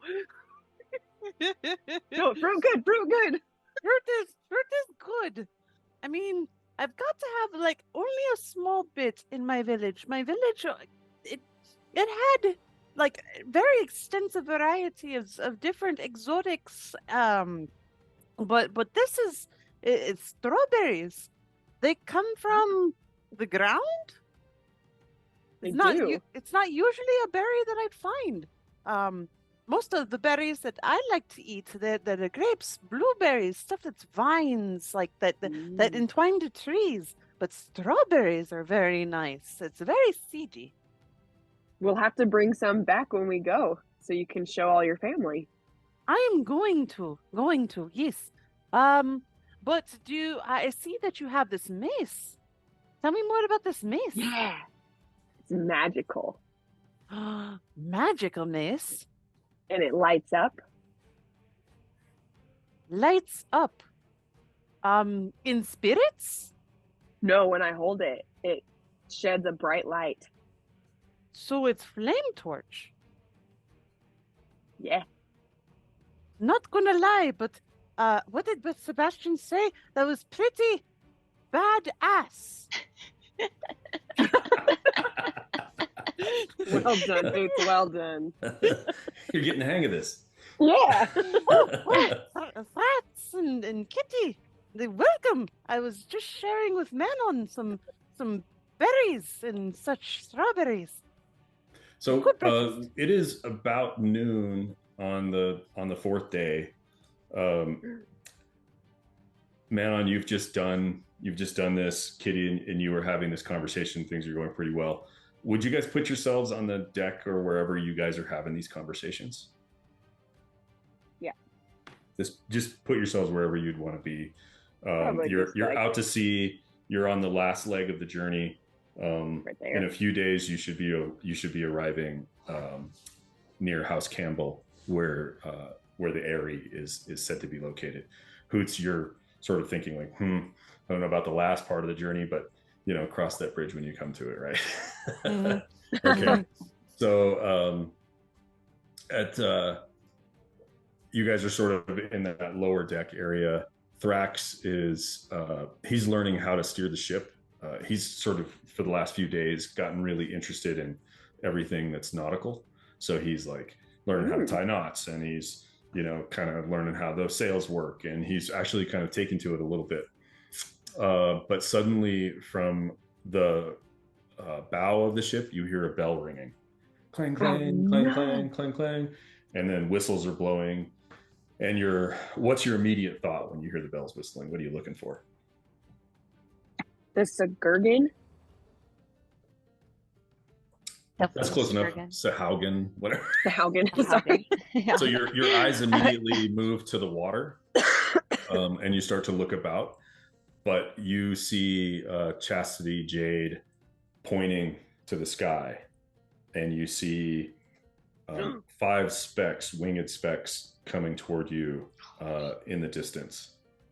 As they approach, getting closer and closer, a hush falls over the whole ship as pretty much everybody has come on board. People are grabbing bows and arrows, getting closer and closer, and eventually you see, and these will be a little further away than the map shows, but you get the vision of Cobalt. 4 wyverns with riders. Oh, a silver dragon with a rider. As Whoa. they circle the ship, oh no! coming in closer and closer.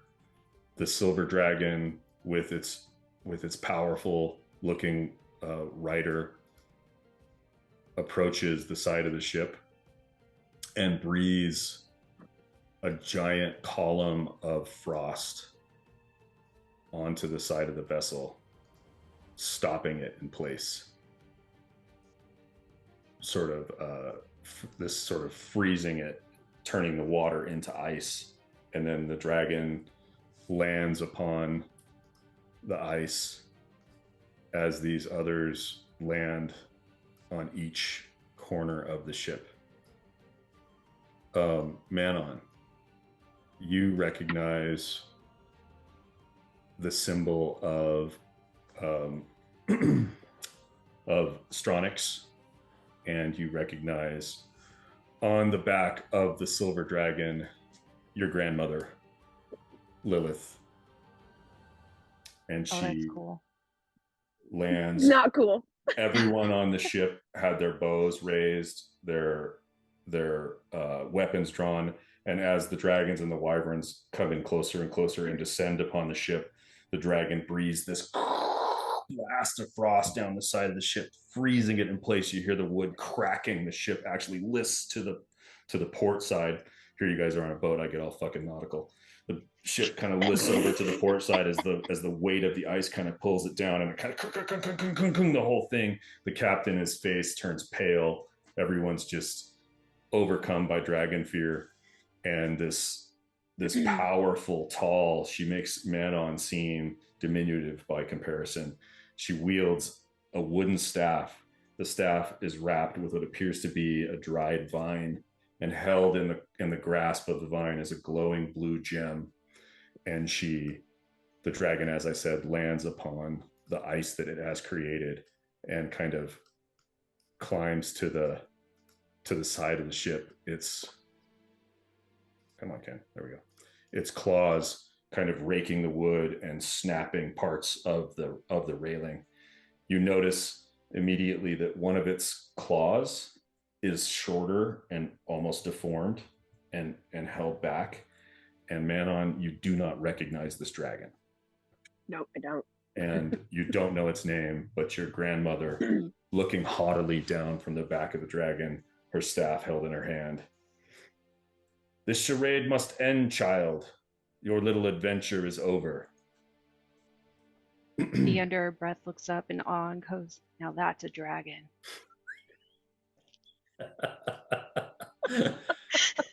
um, she looks over at you, Kitty, as you're standing there on the deck. Actually, I'll in all fairness, Kitty, this has been happening for some time.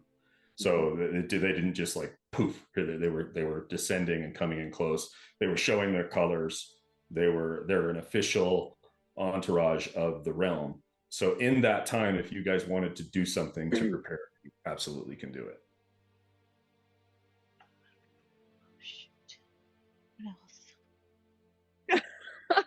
Let's just go through that ring was a tracker. Let's go through the order really quick. Hoots, what would you do as you see these dragons and wyverns descending? Why I am like between me being on deck and trying to like very much getting used to the rocking back and forth. I've suddenly become like shaky knee. Like I'm having struggles holding. I'm in dragon fear. Like I've never seen this before. I'm instantly in panic. My nerves are on end, and I feel the need to like go run and hide in the nearest barrel. Like this, the ominous presence. I can't tell whether or not it's friend or foe. I at this point, I just want to seek shelter. Everybody make a DC 18 Wisdom saving throw.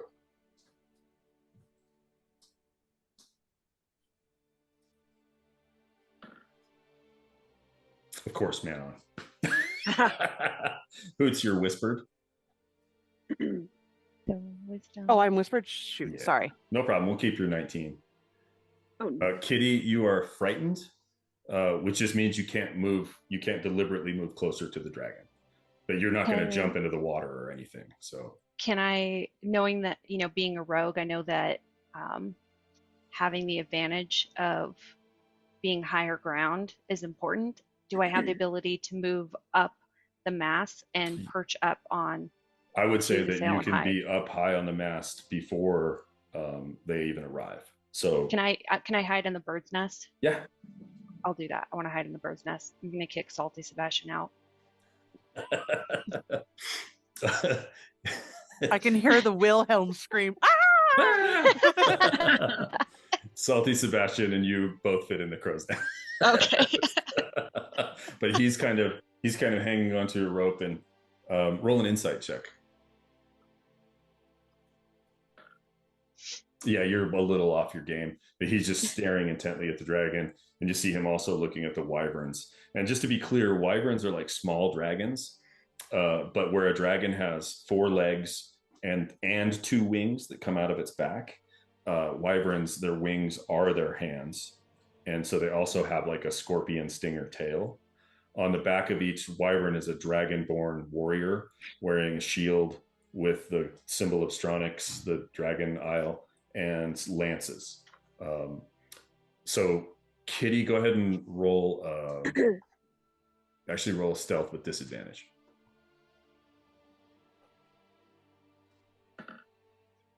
Okay. Oh, thank God. So you're fairly well hidden. The sails have lost, like whatever wind there was that was driving the ship, the sails have just gone slack. The cold has just descended on this. So you're like hiding in the crow's nest, and Lilith just spoke to Manon. This charade is over. And then she looks at you, Kitty, like you're like, she shouldn't be able to see me, but you then realize that your breath is frosting and like there, and you kind of look over the top of the crow's nest, and she says, and you thought you could lie to me, foolish girl. And you remember what I said to you, more pain than your body could handle. Oh no, what is happening? And you are reduced to 1 hit point from psychic damage. Do I have to take away one of my 9 lives? No. This damage can't kill you, but it dropped you to 1 hit point. And do make a dexterity saving throw. Normal? With disadvantage. God damn. Excuse my language. You begin to fall out of the crow's nest, which would have certainly killed you. But Salty Sebastian is there and wraps his arm around you and kind of scoops you up and drops you into the crow's nest. Way to go, Salty. And you're just He's a good like guy. your claws are like digging into the mast, and blood is just pouring out of your eyes and nose.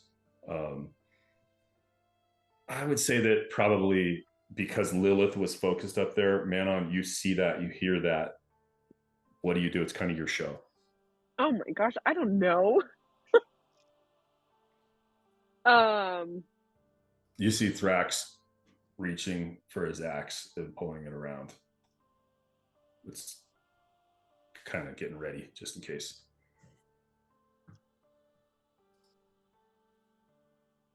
I'm speechless.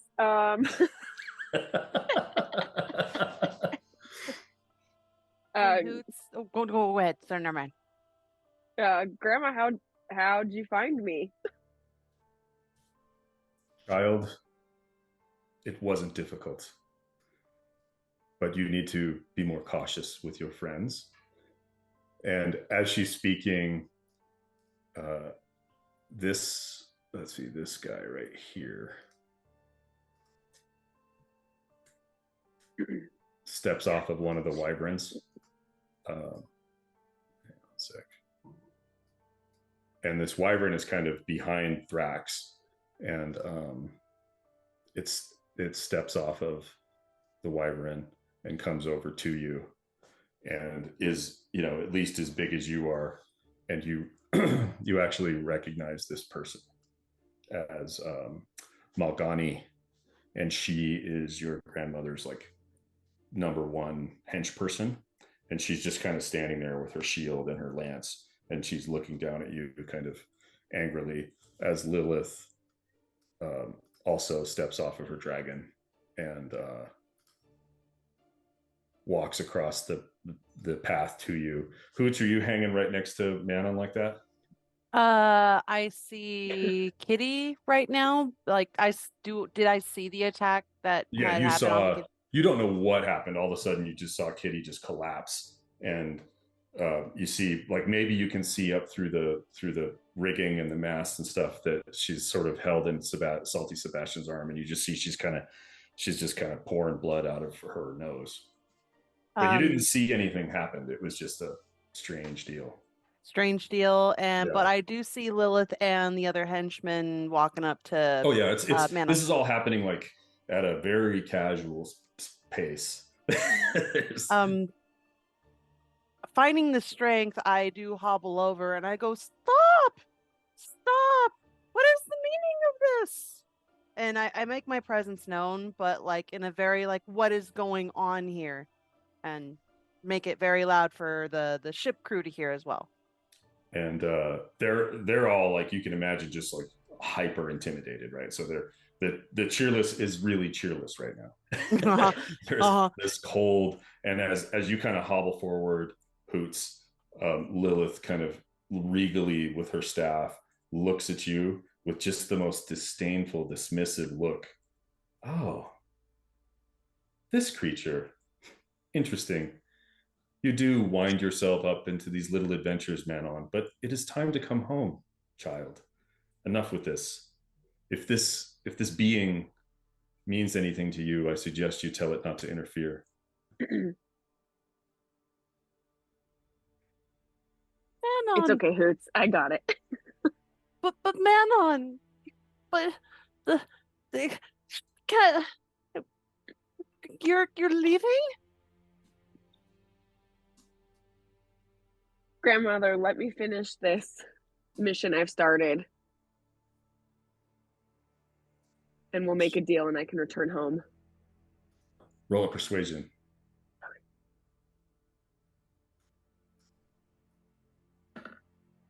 Okay, Katie, I need you to cooperate with me a little bit on this one, okay? Me? So, yeah, you as a player. Okay. You're like, Grandma, and you hold your hand up and you notice her eyes just go right to your finger and the grayed out tarnished ring. And her eyes just go super angry. And she says, I have had enough of this, child. Now, I don't want to roll initiative and all this stuff because you don't have a chance. Yeah. But she proceeds to beat you, like, with her staff. Okay. Now, I don't want to get into that too because it's kind of, ugly. But I'm going to roll a wisdom saving throw for Thrax. This is extremely important for him. Okay, so we are going to honor whatever happens with this roll. I am so no. No, why was I so mean to him? Okay, wait. It's all good. I'm already I'm getting the tissues, guys. I'm getting the tissues. Here we go. Okay, we got this, Thrax. He needs a 15. He has no bonus. Okay, here we go. Oh, Nat 20. Nat 20. Get it. Yes, Thrax. Thrax drops his axe, and as she raises her staff and strikes you across the face, and she's so powerful and full of, and I mean, just like this, and everyone on the deck is like, because you probably just took like 25 hit points of damage from one blow as you drop to one knee, and then she raises her hand and backhands you and drops you to the ground. Thrax drops his axe and begins to run forward, and immediately the wyvern like hits him with its wing and like bites him and just jabs him into the railing. And a bunch of the crew like see what's happening, and they're like, no, and they kind of grab him and they pull him away and they like wrestle him down, and he's just bellowing and crying, but he knows he can't help you.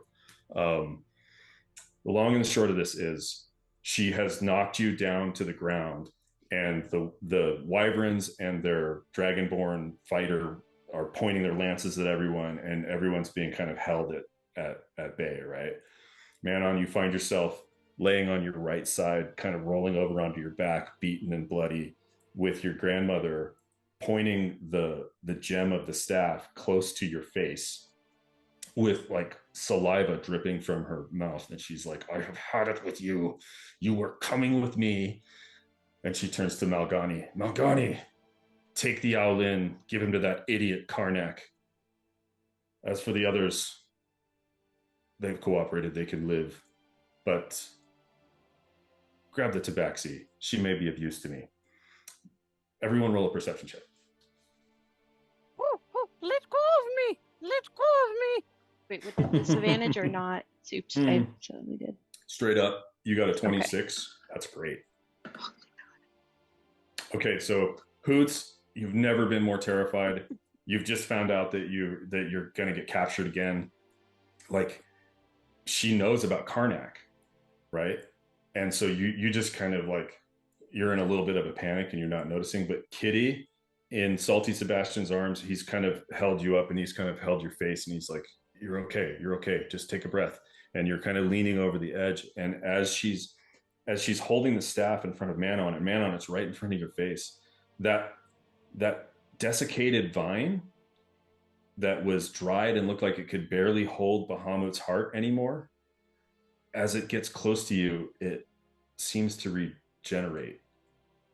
Katie, you notice this too. And this gem that has fascinated you and been of interest to you for your entire life, Manon, is just inches from your face and glowing with its swirling miasma of color.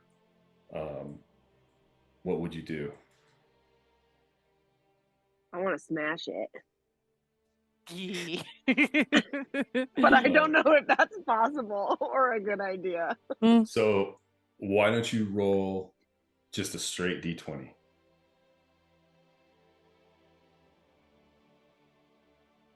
Do you remember the last time you tried to touch it? Your grandmother beat you senseless, and you've never been close to it since. So it's literally inches from your face, and you reach up quickly before she can stop you, and you just close your hand on it, and you see her eyes glow with fear for a moment as the gem glows with the most brilliant bright white light, and there is this shattering glass sound, literally like a plate glass window shattering into a million pieces. You see the gem crack and splinter under your touch, and it explodes into a million pieces. A bunch of large jagged edges of the gem fly into your face. Their glowing body kind of like glowing in your face as you roll over backwards, and Lilith staggers backward, screaming, dropping the staff, and you see the wyverns and the dragons start to, their wings are kind of flapping and clicking. There's a lot of confusion. Lilith, seeing the staff broken and the vine sort of just evaporates, like it's like turned to ash. She's like, no! She grabs you up. You're sort of half conscious and half out of it. You're like hovering between 0 and 1 hit point. She drags you over to the dragon, and she's like, you're coming with me. But as she approaches the dragon looks toward you, and it starts to, and it backs away and won't let you get close to it. This goes on for several minutes before she finally has to accept that this dragon will not let you get on its back. After this happens, she seems to recover, and she whispers with Malgani, Kitty, roll a perception with advantage. I hope we didn't need that, Jim. 25. Kitty, you hear her saying to Malgani, sorry. You got this. You stay with this crew. Chain these 4 to the mast. As I said, as you approach Cobb, let that idiot Karnak know. They may have the owlin so they can continue with their quest. But if anyone should give you any trouble, kill them. Especially that half-orc. And then she says, but I definitely want the tabaxi, and see that no further harm comes to my granddaughter. I need her. And then she mounts the dragon, and Malgani bows, and then says, may we have some fun with them. And she says, the half-orc? Yes. As long as your proclivities do not interfere with my plans, you may do as you wish. And then she mounts the dragon and flies into the sky. 2 of the wyverns taking up station as an escort, and Malgani and another dragonborn warrior and a wyvern staying to guard you. They round you up, they strip you of all of your belongings, and they chain you to the mast. At that stage, I think we can probably take a little break. I think so. So essentially, the ship is being forced to turn around and head north, back the way it came. Back to Cobb. There is now, so Lilith, the silver dragon, and 2 of the wyverns are gone. Okay. And I apologize for the railroading. It was epic. But I feel like in order to move the narrative along, it didn't serve a purpose to actually roll initiative and have you guys fight against incredibly overwhelming odds. There is no way. Yeah, the dragon by itself was overpowered. So yeah. So we're gonna pick this up. It's dark. The 4 of you are tied to the mast, sort of along the central portion of the ship. You've all been chained up. Your possessions have all been taken and put below. It's getting dark, and you can speak to each other, but that's where we're going to kind of pick up the story. And you have turned north and have been heading back toward the way you came for several hours at this stage, as Thrax has been the victim of some sport, as the 2 dragonborn, once they got the crew under control with their wyverns at each end of the ship. No one is interested in fighting the wyverns, but Thrax is disarmed, and they kind of take sport in beating him senseless. And so he's sort of unconscious, leaning against the mast. The rest of you are sort of chained up along that central column. And the others are basically, as I said, certainly cheerless, certainly trying to stay out of sight. And the captain, although obviously extremely upset about what's happening to his crew, also knows when he's outmatched, right? So let's pick it up with you guys kind of chained up at the center mast, and what would you be doing and saying, etc. Where is everybody with hit points? So essentially everybody is at 1 hit point except for Hoots, who didn't get beat up. That's Hoots. Can we still cast spells as we're chained? Depends if the spell would require would require a material component. So in other words, if you look at any given spell, it's going to say verbal VSM. So that stands for, like, V is for verbal, so you'd have to say a word. S is semantic, meaning you'd have to make a hand gesture or something along those lines. And M is material, meaning, like, when Hoots was casting all of those minor illusions, there's a little bit of, like, feathers that go with that each time. Or what was it exactly? It was a bit of fleece, I think. Right. Mm-hmm. So I think, like, Hoots can probably produce his own fleece, right? So that would have been like what Hoots was doing there. So okay. So yeah, pick it up from there. Kitty has her tail twitching just anxiously on the side. She looks over at Manon, seeing that she's barely hanging on, and decides that with the little bit of energy that she has left, she's going to cast Cure Wounds for Manon. Oh. All right, so you don't need a material component of that. Can you do that? So Malgani and the other Dragonborn are kind of talking, like, at the staircase here. So they're keeping, somewhat of an eye on you, but they're not paying perfect attention. So I feel like you could get away with it. So go ahead and roll a D8 plus your wisdom modifier. Which is, let me look at that real quick, 3. So D8, 3. Oh, it would be 1D8 plus 3. Oh, so, got it. I thought I had to do the 3. Yeah, no, that's fine. I'll get this like one the 14 day, guys. though. We'll take the oh, perfect. 11 hit points back, Manon. Nice.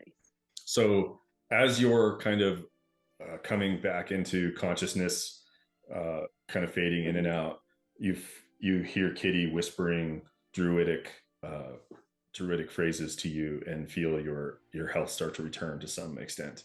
I also feel like it's been several hours, so if you guys want to take a short rest and use some hit dice, you're more than welcome to do that.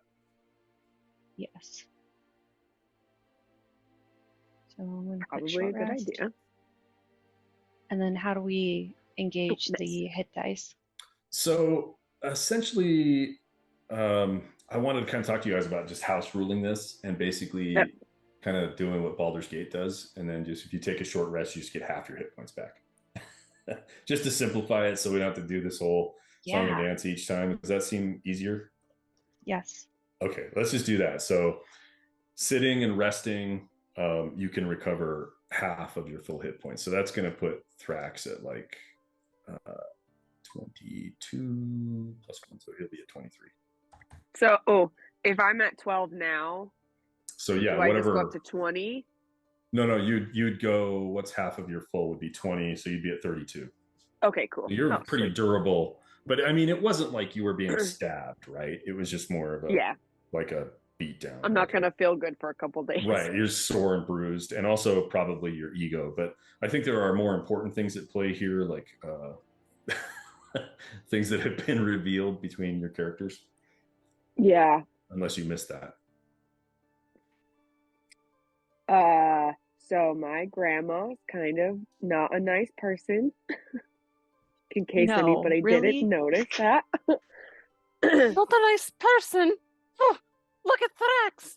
Stop wailing on him. He is my friend. As I try to shimmy, but I'm quite awfully bound, and I can't really do. I mean, I could cast some spells, but I can't really like gain my hands for like half of them. So I'm pretty much bound. The question is, if you guys are going to push back and try to like escape or whatever, the question is, what's the timing of that? Like, or do it recklessly, or oh yes, that's another one. Yeah. I think we need to get out. We do not want to go wherever my grandma is. But how? Where would we go? That's the question. We're on a boat.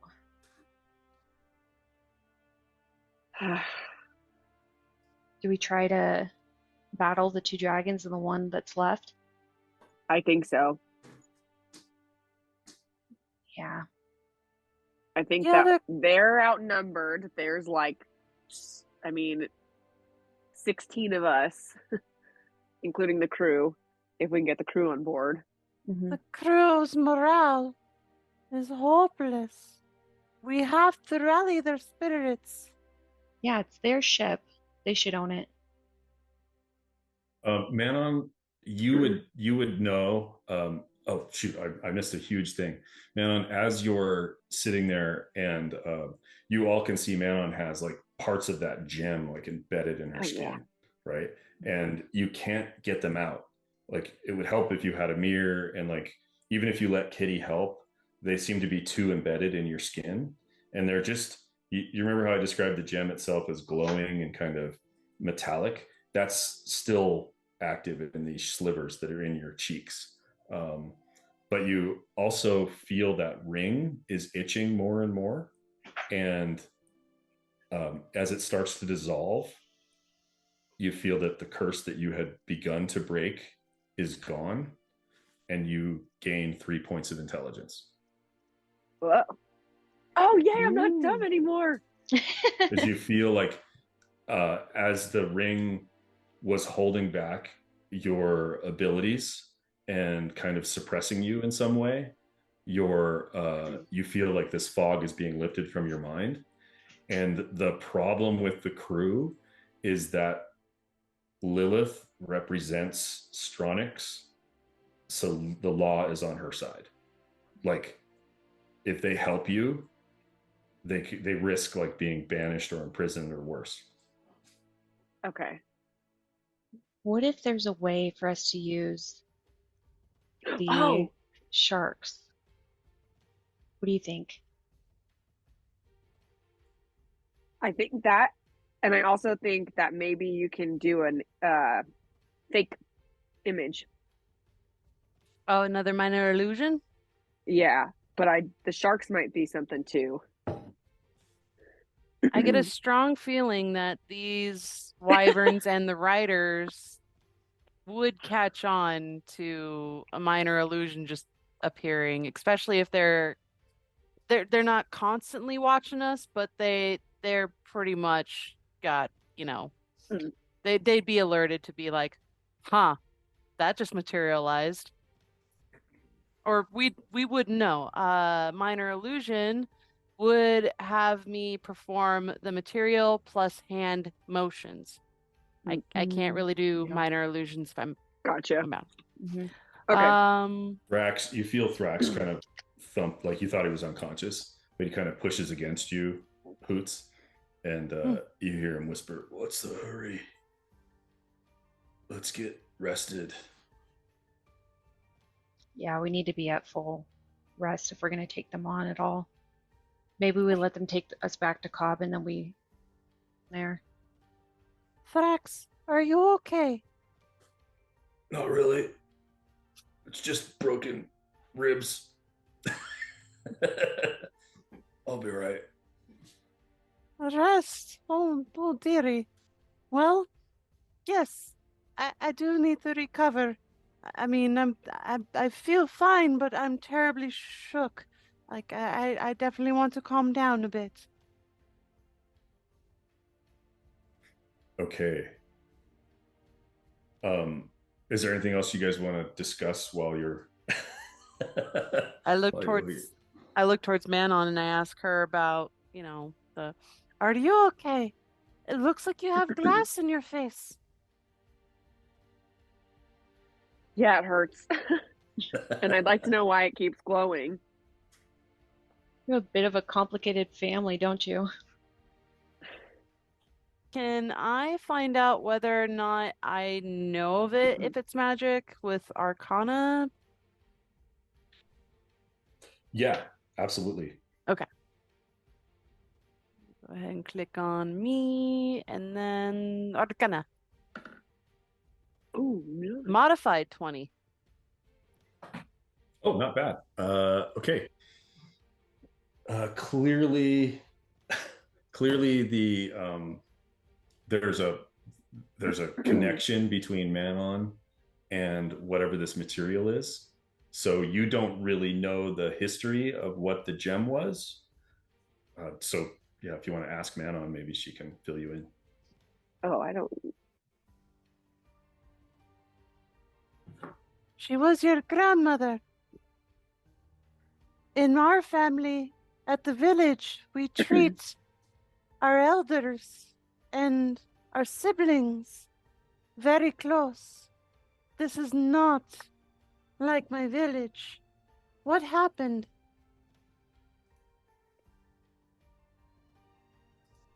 Well, I don't know how much you guys know about Dragonborn, but if a Dragonborn has a tail, they're royalty. And my grandma had a tail, and my mom, as far as I know, had a tail. I do not. And my mom ran off with my dad and had me. My grandma has always told me that he was not royalty, and that's why I don't have a tail. But she's always been very protective over me and didn't want me getting into any trouble. And I got tired of living under that iron fist and ran away, and here I am now. Good. Protection? I saw no protection. She was awful to you. I'm glad that you're okay. Thanks, Hoots. Do you know where your parents are? They are dead, I'm sorry. as far as I've been told my whole life. This is awful to hear. I'm so very sorry. Thanks, friends. I'm trying to remember. I tried to touch her staff one time when I was little. She was very angry with me.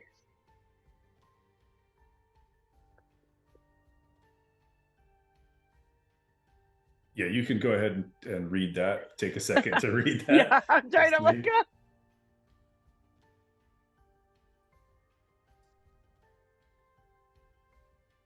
Her saying that the gem at the top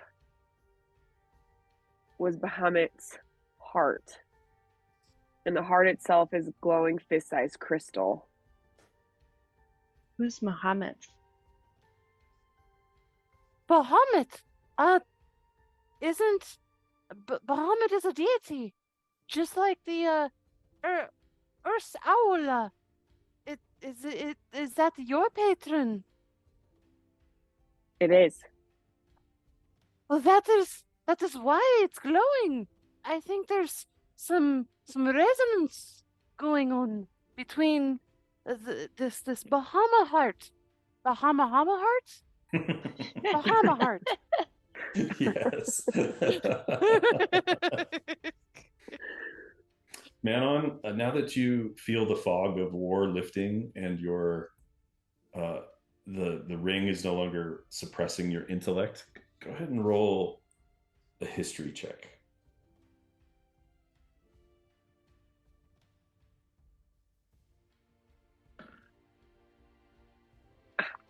You feel like you feel like it is the heart of Bahamut that gives her the rank of herald, according to the Contender of Dragons, that she is the herald because she wields the heart. So there's something dynamic about that something significant has changed. Okay. I wonder if her power's even been diminished in some way, whether that's favor with the people that she rules or her power herself. And I'm just saying, you've always looked queenly to me. I think maybe somebody new should take the throne, if you catch my drift. Wise words, and I'm an owl. Oh. I think it's gonna be a lot more difficult than that. Oh, what, that measly old dragon with the bum arm? I think we could take it. There's a lot to unpack here. Yeah. So there's a dragon you didn't recognize. There's the gem. Yeah. There's a lot. I do have a poem. Poem.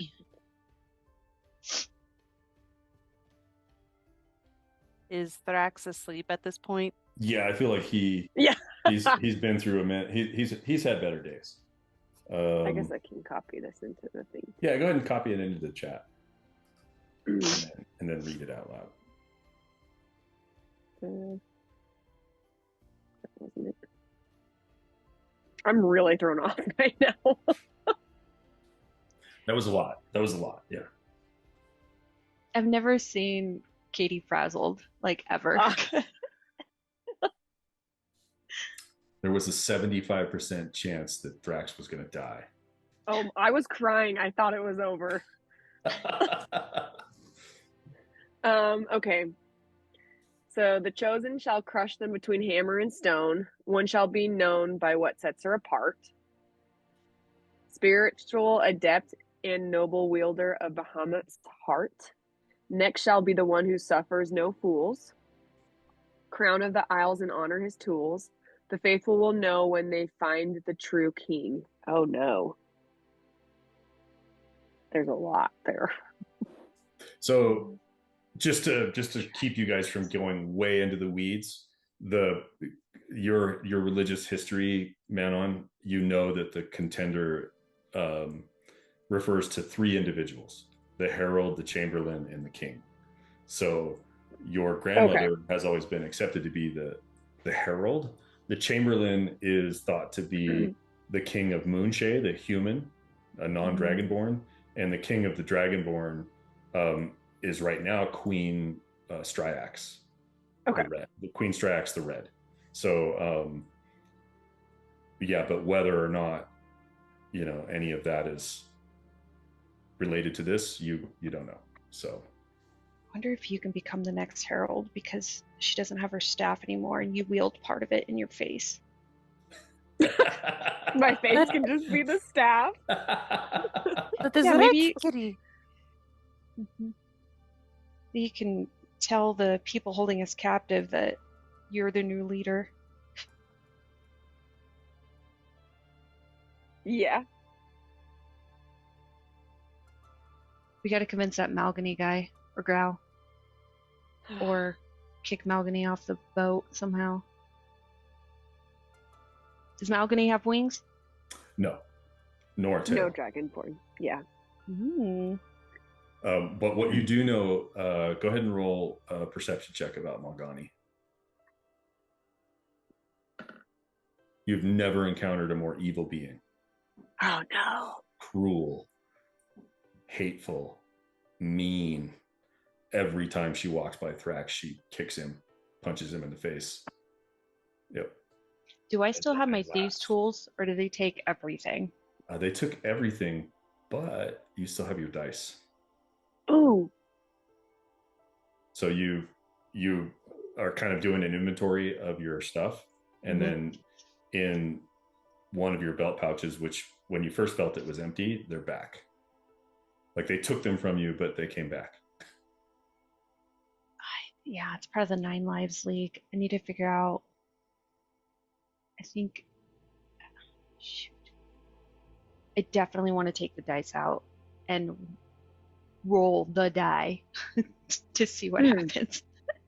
Wait till nighttime, because Dragonborn can't see at night. So it's getting genius. It's getting dark, and they set the watch just like they normally do every night, with the lanterns all around the ship. Right, the wyverns are at the bow and the stern, and eventually Malgani and the other dragonborn go below decks to get food, but they call one of the wyverns down to keep watch on you.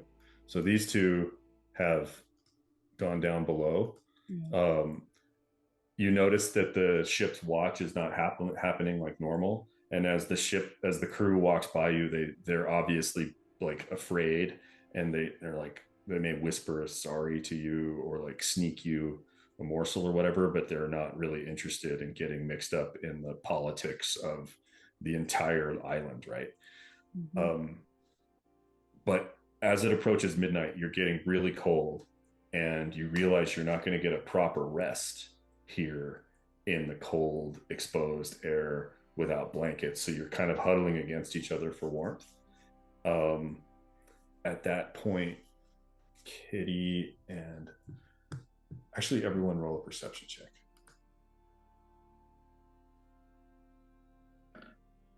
Oh no.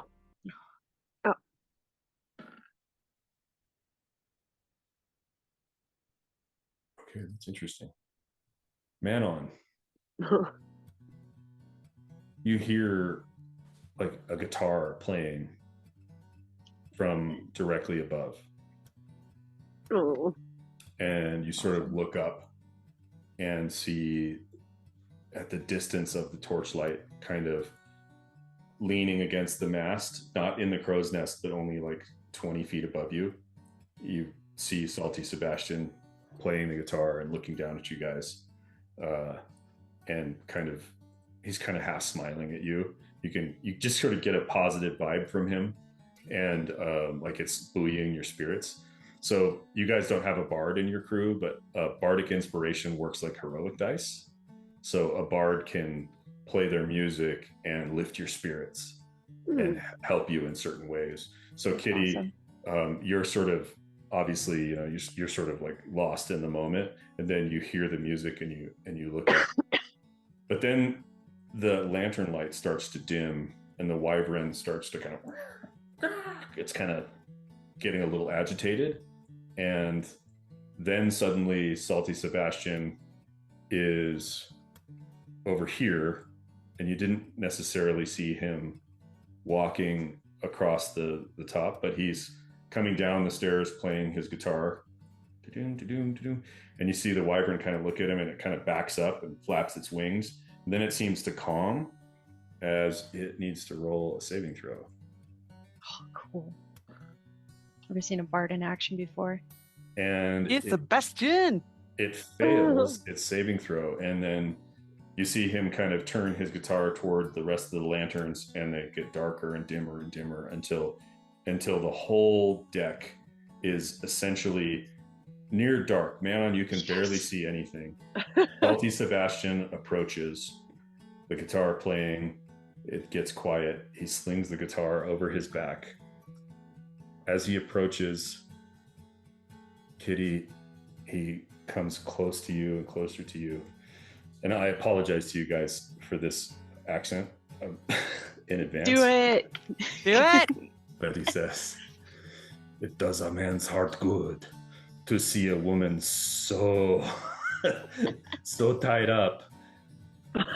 My darling, feel me if you dare." And you see this guy. No! Exactly who you're talking with about. his green eyes peering out of the darkness at you.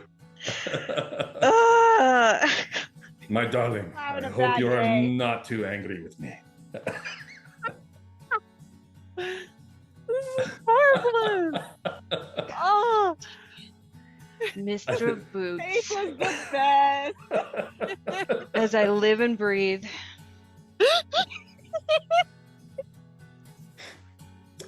Boots. I know exactly why you're here. Yes, we'll you owe me money. Yes. I am here to collect. Well, she looks down, looks up Boots. Well, as you can see, I don't really have the ability to buy you or give you anything that you desire, especially not anything that I personally have. But Oh, I disagree. Seeing you so disadvantaged makes me feel muy bonito. And you hear Thrax at the other end of the line. Oh, I fucking hate him.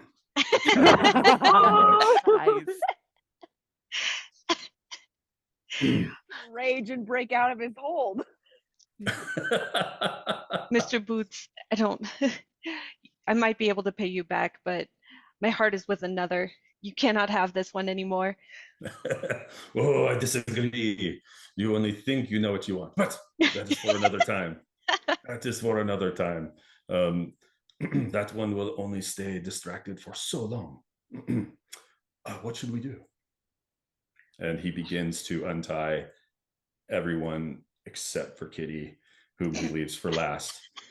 I just want to make sure your claws stay sheathed before I untie you. They were already unsheathed, so she slowly recoils them back. Put those away. That is for later on, if you know what I mean. And he eventually unties you and quietly returns your possessions to you. Oh, gosh. Listen, I didn't exactly plan this well. Now I think about it. You are all free, but you are still trapped here. What should we do? Everyone roll a perception check.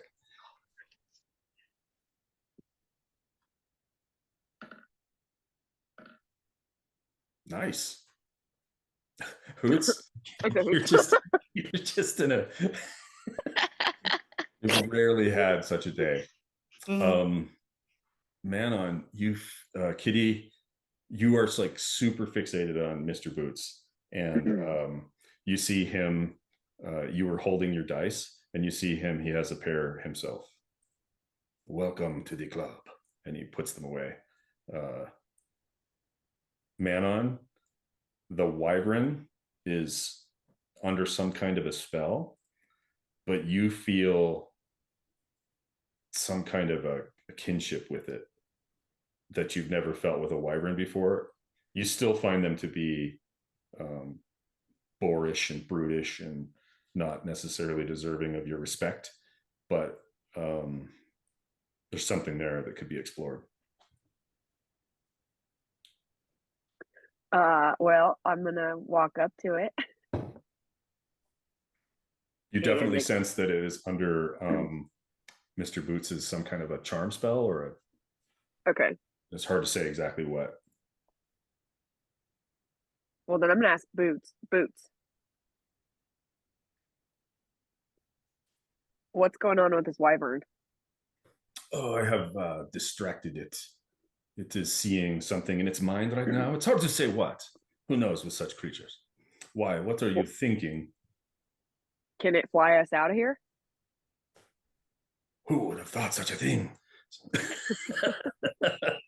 Mamma mia, perhaps it can.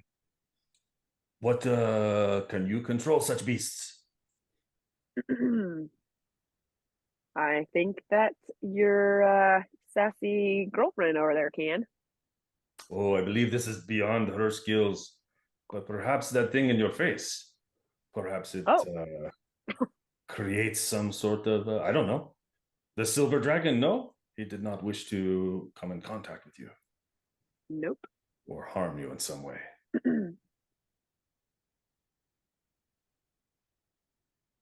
Well, I'm going to try and get on it then. I would like you to roll a wisdom saving throw.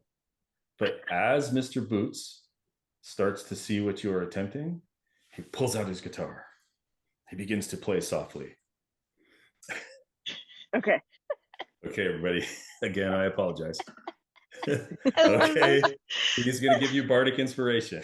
And you hear, oh, Manon, I've seen, oh, I swear, well, he means at this moment, you mean everything. You in that dress, oh, my thoughts, I confess, verge on dirty, oh, Manon, I've seen. That is awesome. You can add a D12 to your 13. Yeah. I feel that should add a D100, man. I feel pumped up. Yeah. Nice. Okay, the wyvern has to try to make a saving throw, a wisdom saving throw versus that. It's actually semi but it is still less than what you got. So you got a 25 altogether. They got a 21. Thank goodness. Okay. It is not sure about this, but it does have a saddle on it. And it can carry you guys, but it will be somewhat impeded with the weight of the entire crew. And Manon, for every hour that you control it, you will take a certain amount of stress damage. For every 10 points of stress, you will gain a level of exhaustion. Okay. So what would you like to do? Well, let's get out of here. That's what I want to do. Wait. Oh, but I think Hoots has a good idea. Wait. There's nothing that we can do for this crew. I'd hate to leave those dragonborns with them. I don't know what'll happen, but in order to make them believe that we are still here, I'm going to do my best to create an illusion of ourselves so they won't suspect us. Now that my hands are free and I have fleece to spare, I'm going to try my best to create apparitions of ourselves asleep. Smart. Okay. Hoots. I like this pluck. Okay. Okay, everybody. Hoots, you are also going to get bardic inspiration. Yay! Hoots, when I hold up one finger, I want you to say, but I'm just a poor boy, nobody loves me. Yes. Do it. Okay.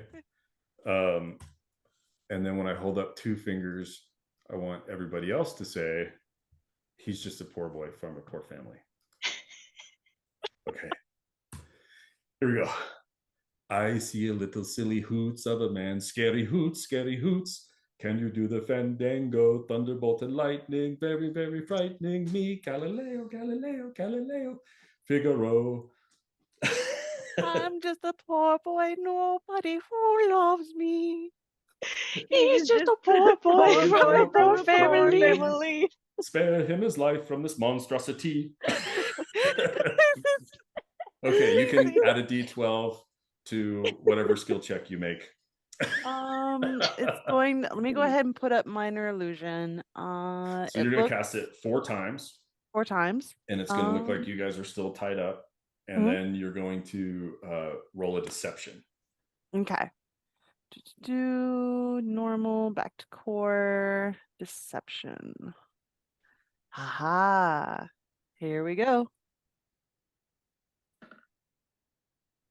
Okay. And then add a D12. D12.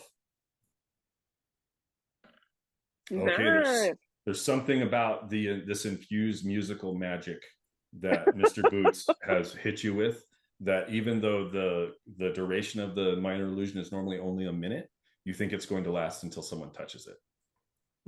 And so everybody, I'm assuming except for Hoots, climbs aboard the wyvern, right? Yes. Thrax making a lot of grumbling sounds about, I don't think this is a good idea, this guy's bad news. And the wyvern takes flight, and you are now flying over open ocean. Manon, I'm going to roll. For the first hour, you take 8 points of stress damage. Okay. When you get to 10, you'll hit a level of exhaustion. So you feel, as you've ridden this wyvern into the sky, you feel the heart of Bahamut burning your face, and more or less kind of like melding with your body, but you feel like the fatigue of this effort like burning into your body. I'm going to move you guys back to the main map here. So you were essentially right here, kind of traveling back north, and so the wyvern is over House Mornay after an hour of flight, and you can land at any time or try to fly it as far as you dare. So, but basically, it can fly for every hour it flies, it can cover 1 square. Oh, that's cool. So it's just a question of how much exhaustion do you want to take? Where's House Mornay? Oh, A little bit lower where the Cheerless boat is. Yeah. Oh, okay, cool. So you guys were essentially like right here, and you're over Horsestall, basically. I'm assuming that you would have flown directly for land, like due west, and the wyvern is sort of half overloaded with all of you on it. I am curious though, Hoots, you're flying by yourself, kind of off to the side. I feel like Manon is at the base of the neck of the wyvern, and then what's the order? Because I feel like Mr. Boots is definitely like trying to be like Thrax and Mr. Boots are both trying to be. I feel like Kitty needs to be between them. Thrax is sitting backwards with Kitty. So both of them are like sandwiching Kitty. So it's Manon forward, Kitty, against Manon, but Thrax is like right behind Kitty and just looking at Boots. Like... Yeah, because I'm not turning my back to him. I'm keeping him right in my sight. I am not overly a fan of this.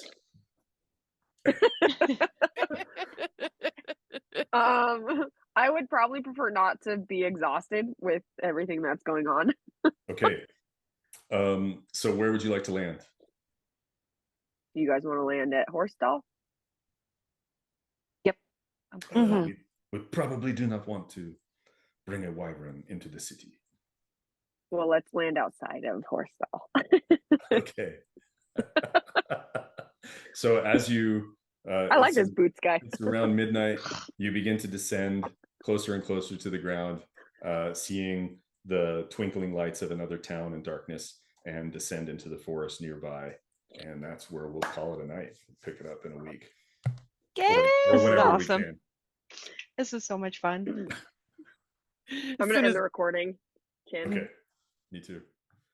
That was great.